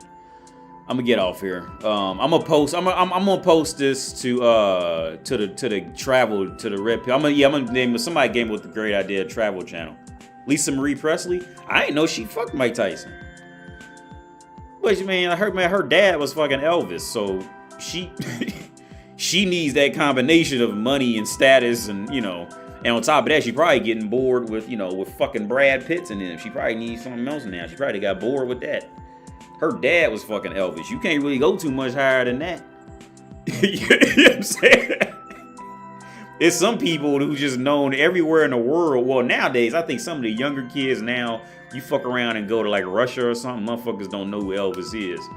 I think Elvis probably done died on. Elvis probably done died out a little bit, but unless you like everybody in Vegas gonna know that motherfucker. But Michael Jackson is about the only one now who is came from a much older time, who you can go around the world and play one song and everybody know what that is. They gonna and Michael Jackson he's about the only one you can play it. You can play Michael Jackson around little kids and play a one music video, and within 20 minutes they gonna be up dancing like Michael Jackson. They gonna be up dancing, or they gonna want to, or they gonna want to watch it again. Do you think? Oh, Michael Jackson. Why I say Mike Tyson? Michael Jackson. Oh, who man? Like her dad was Elvis. That is a whole different league of shit. Like she's gonna need that extra stimulation. You know what I'm saying? With her dad being Elvis and being fucking, and then I don't know what, I think she was kind of, well, she's aged now, but she's gonna need that. Success is woman's enemy, man, for real. Success in itself is just women's enemy, because she'll never get tired. She has to keep climbing. Woman never get, because content means she can't be content with anything, because it means because content equals settling, and no woman wants to settle, because if she settles, then she's not valuable for something better. And that's how Diamonds are always sold at 15,000 times their actual fucking worth. Because she has to get something bigger and feels like she's better, and yeah. But yeah, no, Michael is about the last one who you can play his shit and motherfuckers will still be on that. You play his dangerous live performances and motherfuckers will still be like, that was pretty good. Like a lot of Elvis shit just didn't translate well. Even though I still like Elvis, I still like a lot of Elvis' shit though. I still listen to Jailhouse Rock from time to time, and Hound Dog. I still listen to some of his tracks from time to time. Like I still listen to Big River by Johnny Cash. That's still one of my favorite songs by him. Big River. Do you like Chris Brown? I don't know anything about it. Oh, y'all know who I was thinking? I'm gonna let y'all go in a minute, man. Y'all know what I was thinking about today? Y'all remember Lil Bow Wow? That motherfucker still got a YouTube channel. He's still putting shit out. I don't know if it's whack because I ain't listened to it, but he's still putting shit out. But Bow Wow, man, like I feel sorry for that. I feel sorry for Bow Wow, for real. Lil Bow Wow. I don't know what his name is now. I hope it still ain't Lil Bow Wow. I forgot. It's probably just Bow Wow. I feel bad. I feel sorry for Lil Bow Wow, for real, honestly. Because he came up like he went one of them childhood stars, and them childhood stars, that's essentially the same as a woman in life who was pretty. Like he was used to a certain level of attention from a young age. And I remember, and what I was thinking about earlier today was this, man. I remember, I don't like a lot of Tupac. I like more Biggie stuff. I never cared for Tupac, Elijah. But I remember when Bow Wow like officially fell off. Like that shit was sad. That shit was hard to watch. Cause I think he tried to come back with that "Fresh as I'm Is," which I didn't think that was a bad song. But I remember it was a BET Award show, and they let him perform at the end of the show, like when the credits was rolling, and he tried to come out with the same energy, like, you know, all that shit. They tried to come out like hard, and the credits was rolling on him, and not only that, they cut it off on him. Like he wasn't even done performing. I was like, yo, they did Bow Weezy wrong for that. Like he ain't even deserve that, because you could tell he probably begged for that performance. He probably begged them to let him do that, because Bow Wow, he was on his way out, man. And then years later, it was like these little embarrassing stories about him coming out. Like he tried to post on his social media that he's riding class, and it was this picture like a private jet and like a Bugatti or some shit. And this bitch like 4 aisles back took a picture of Bow Wow on Southwestern Airlines, talking about Bow Wow talking about he riding stuff. And he was riding a $99 flight on Southwestern Airlines. I was like, oh, I feel sorry, because that's like it's like a bitch who grew up pretty. Like, you know what I'm saying? Like she was used to a certain amount of attention, so she's used to a certain amount of attention. So, you know, once that attention's gone, she don't even know.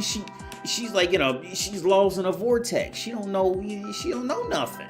So, you know what I'm saying? Like Bow Weezy, he can't go become an accountant now. Cause, you know what I'm saying? Because like he ain't like little like baby Nicky, Master Nicky from Fresh Prince. You know what I'm saying? He was young, but he died out when he was young. So he came back to reality real quick. You know what I'm saying? At 12. He died out when he was, but Bow Weezy, he was popular from like 10 to like 16, and those are like formative years in your development as an adult. So like that's all he knew. You know what I'm saying? Like baby Nicky, he had enough time to realize what reality was, so he happy sitting at a desk. He ain't mad. You know what I'm saying? For Fresh Prince, Master Nicky. You know what I'm saying? He grew up real. He don't got a problem with sitting at a desk all day. He's cool with it. The dude is done. True, success does lower her pool of men to pick from. They don't derive same pleasure from successes. Yeah, no. But yeah, Bow Wow, man, he ain't never been able to come back into the game. And he probably ain't making no bad. He's probably making good shit. Cause remember he tried to do that. He tried to act for a while. Hey, I feel sorry for him, man. Cause like he like I said, it's at that time frame. He's essentially a cute girl. He essentially he was a girl who grew up pretty, and then gained like 200 pounds in 9 months, and never got the weight off. Like they don't know what to do. That's rough. But yeah, I'm in it off with this, man. I'm glad I'm not popular for real, cause like famous, because motherfuckers is always gonna be looking at you on some old like where you gotta live up to what you did before type of shit. And sometimes like, yo, could you imagine a motherfucker following you to your car and know you by first and last name and you don't know who this motherfucker is? Like, that's hell. That's hell, man. And here's the thing, Dave Chappelle, he don't want to say that. Like, it's a lot of stuff he doesn't want to say on stage, but he really feels that shit and thinks that like something like he don't like. Could you like for real think about that shit? You walk to your car and a motherfucker follows you to your car and knows you by first and last name and knows some shit that you said on stage a year ago. Like, think about that. Like, that's fucking, like on a human level, dude. Like, that's fucked up, man. Like, I'm like, that's rough.